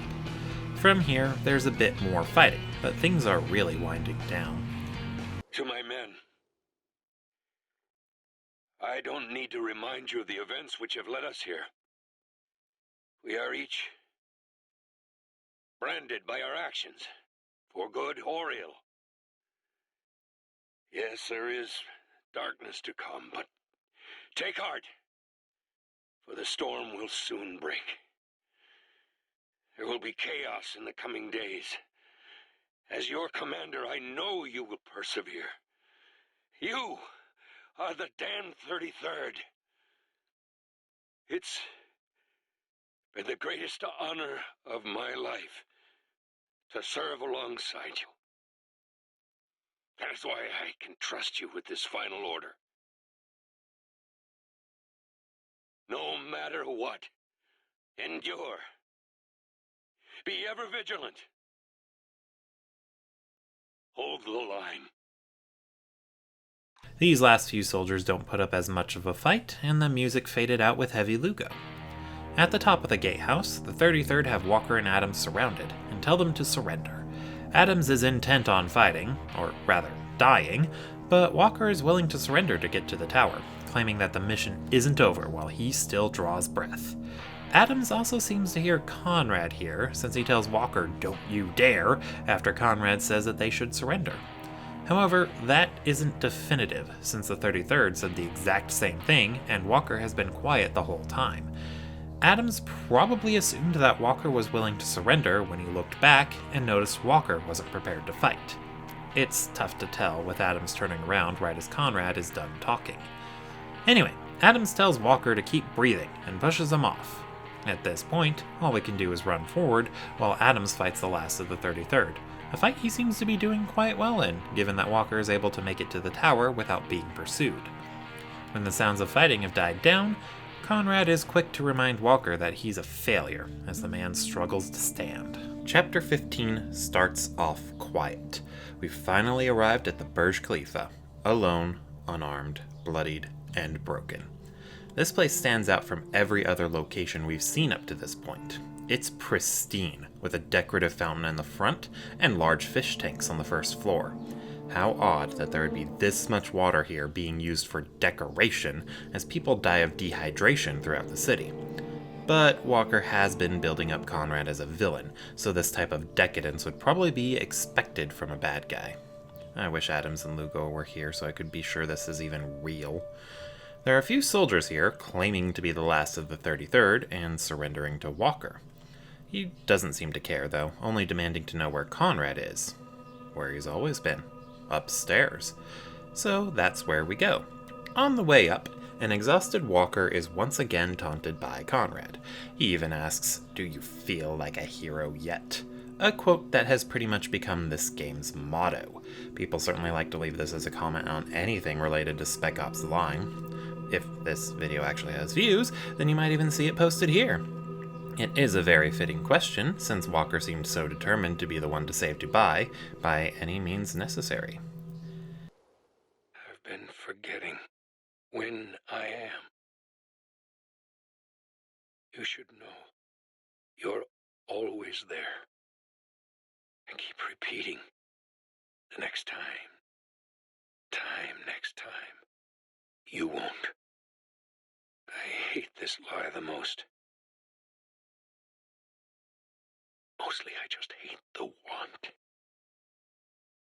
Jeremy, someday people will tell you about your father. For that, I'm sorry.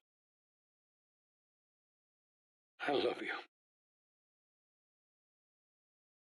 At the top, Conrad has a pretty friendly disposition, which seems to surprise Walker. No matter how hard I tried, I never could escape the reality of what happened here. That was my downfall.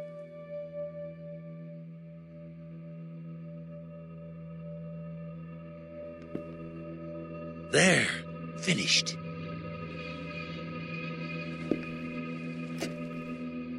I hope you like it. What the hell is going on? Your eyes are opening for the first time. It hurts, doesn't it?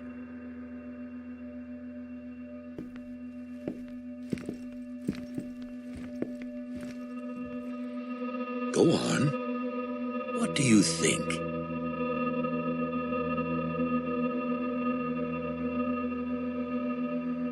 You did this. No, you did.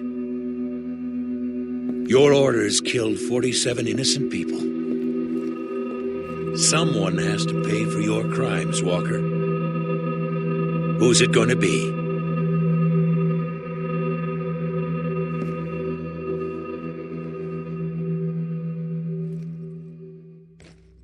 John? Is that you? You tell me. I'm done playing games, John. I assure you, this is no game.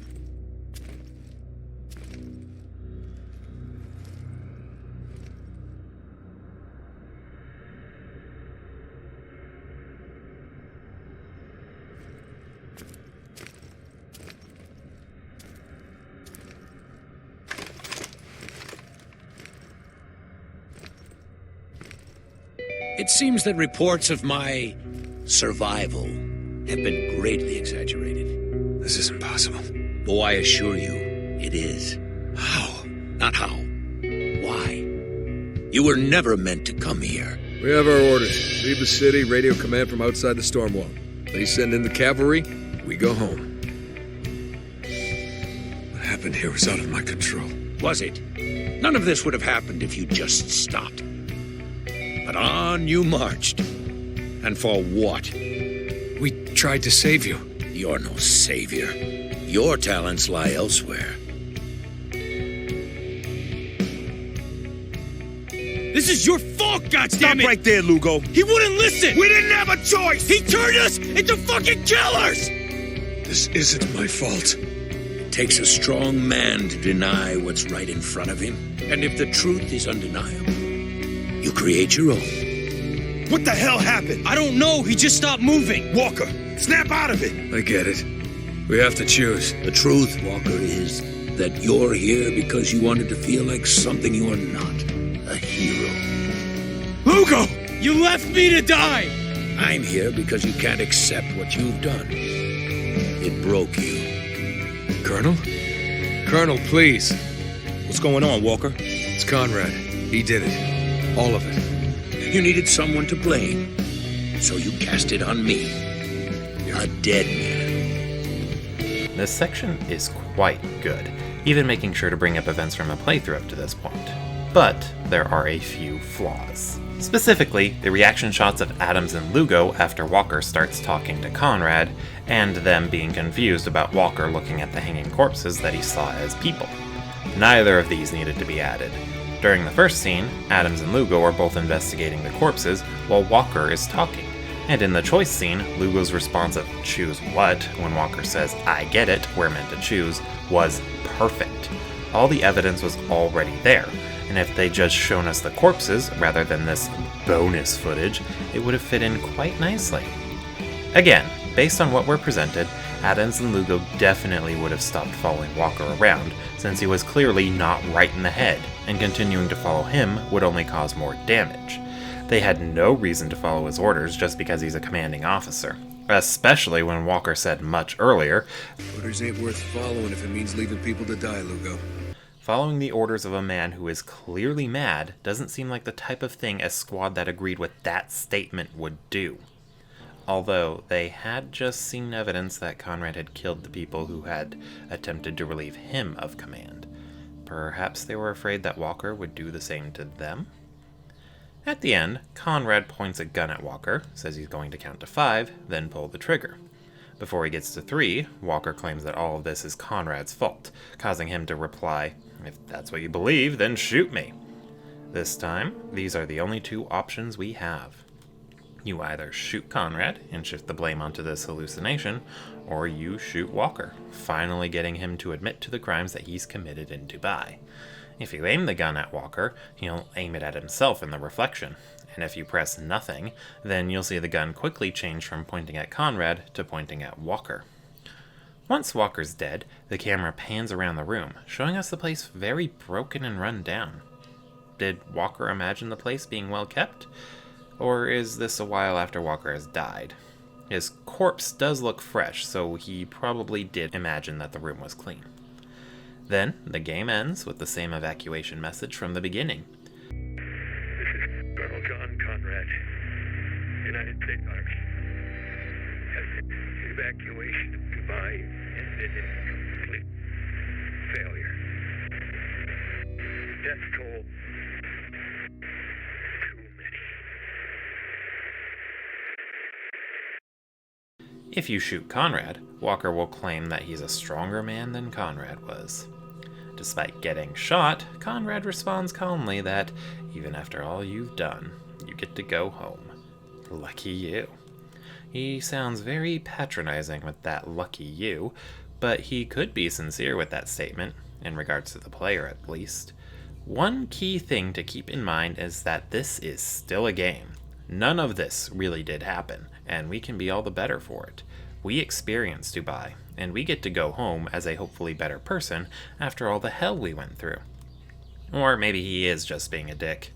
Anyway, after that, the room still looks clean, but both the painting and Conrad's corpse will be gone. He was likely imagining the painting, it's not there in the Walker died ending either, but the corpse should have been very real. Did Walker throw the body and the chair over the side of the building? That's kind of funny to picture, actually. Walker hallucinates a soldier, then sends out a new message. This is Captain Martin Walker, requesting immediate evacuation of Dubai. Survivors. One too many. After the credits roll, we get a playable epilogue. A group of soldiers arrive at the Burj Khalifa, with Walker sitting on the front steps, looking like he finally got to take a shower and attempt to patch up the wounds he sustained. He's also wearing Conrad's jacket. Maybe Walker has embraced being the villain he created for himself while in Dubai? Maybe he thinks he has to fill Conrad's shoes now that he knows the man is dead. Or maybe he found a spare outfit and wanted to put on something clean. Who knows? What's more important is that the soldiers approach cautiously because Walker is armed and has a distant look on his face. One of the soldiers gives Walker a chance, approaching slowly while asking him to put the gun down, presenting us with our final choice, branching the potential ending once again. The obvious choice is to put the gun down. Walker complies, but still appears to be very cautious. He gets in the car, wearily states that it's time to go home, then the game fades to white. After, a soldier asks Walker how he survived all the shit that happened in Dubai, to which he replies, "Who said I did?" Then it fades to black. Walker will never be the same man again, assuming he is even alive after everything that happened in Dubai. He might even face trial and be given the death penalty for all the damage he caused, a fate he likely expects and welcomes. Or you can open fire and try to kill the soldiers. I don't know why you, or Walker, would want to, but you can. Unlike every other combat encounter, if you die here, you don't get another chance. In fact, that leads to another ending. Walker, bleeding out and dying on the ground, surrounded by baffled soldiers, remembers a conversation he and Conrad had in Kabul. Remember back in Kabul, John? Before things got bad?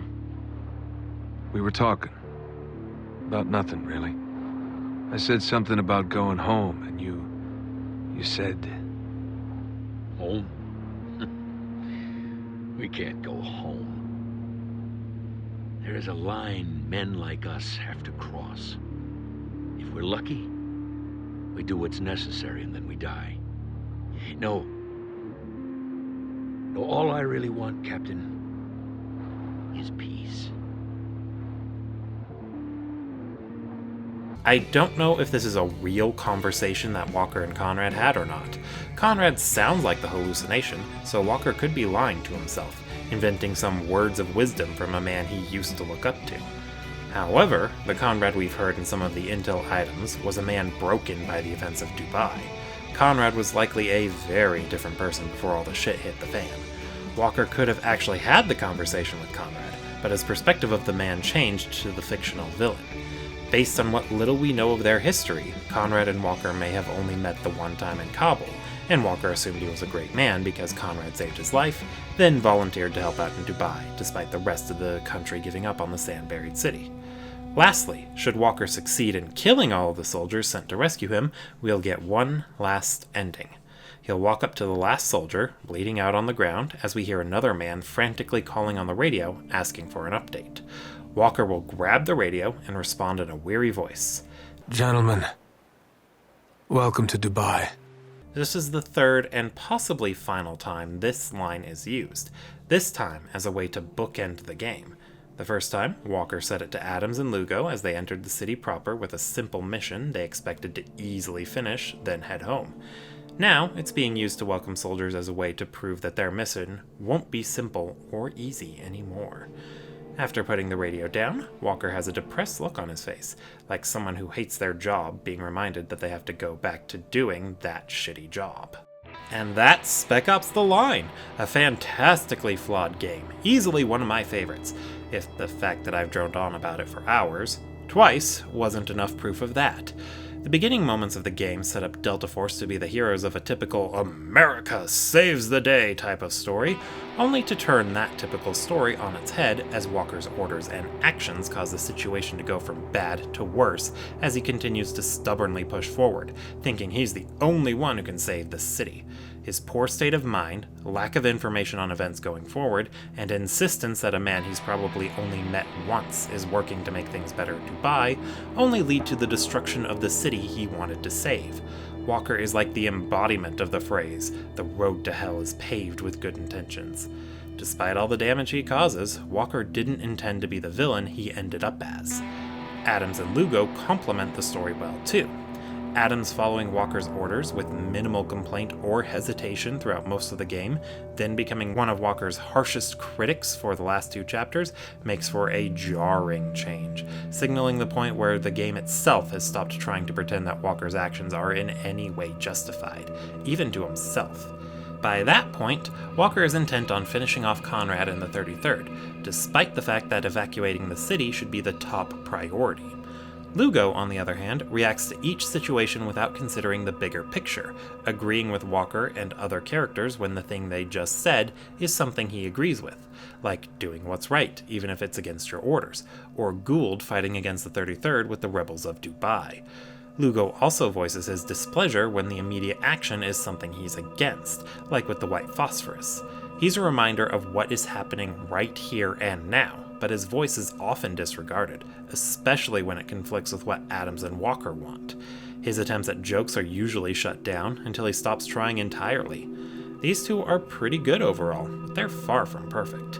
Adams and Lugo butt heads at points with little setup, almost coming out of nowhere, and Adams in particular has a few poorly written lines. The other side characters work pretty well too.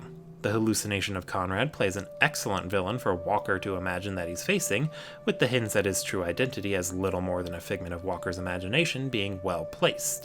The Radio Man is quite good too, contrasting the bleak nature of the game with his constant jokes and light tone. Gray Fox paints a conflicting picture of why they're in Dubai, with Kostovan revealing that they want to fight the 33rd, Daniels essentially confirming it through his recorded torture, Gould muddying the water by claiming they found the city tearing itself apart, when what we've heard so far proves otherwise, with Riggs dealing the final blow and revealing the CIA's ultimate goal, to destroy the city and keep everything that has happened here under wraps.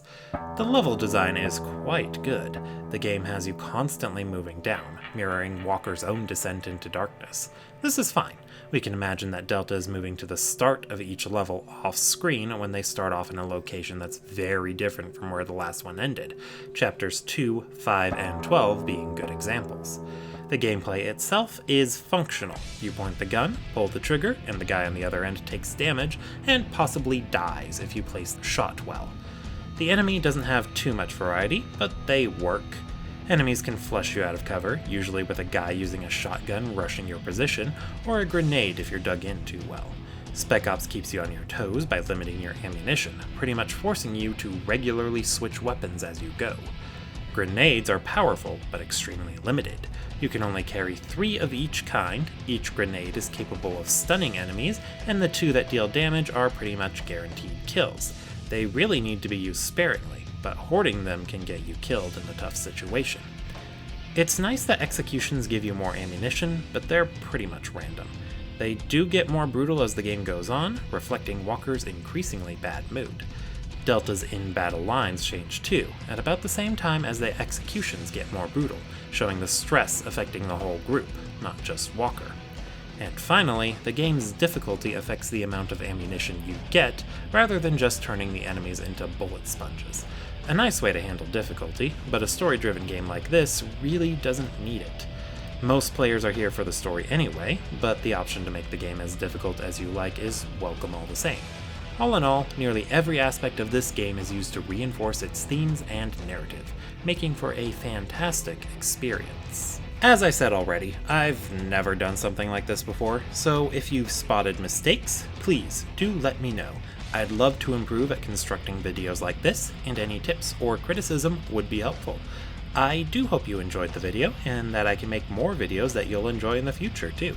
For now, I'll end things here. Thank you all for watching.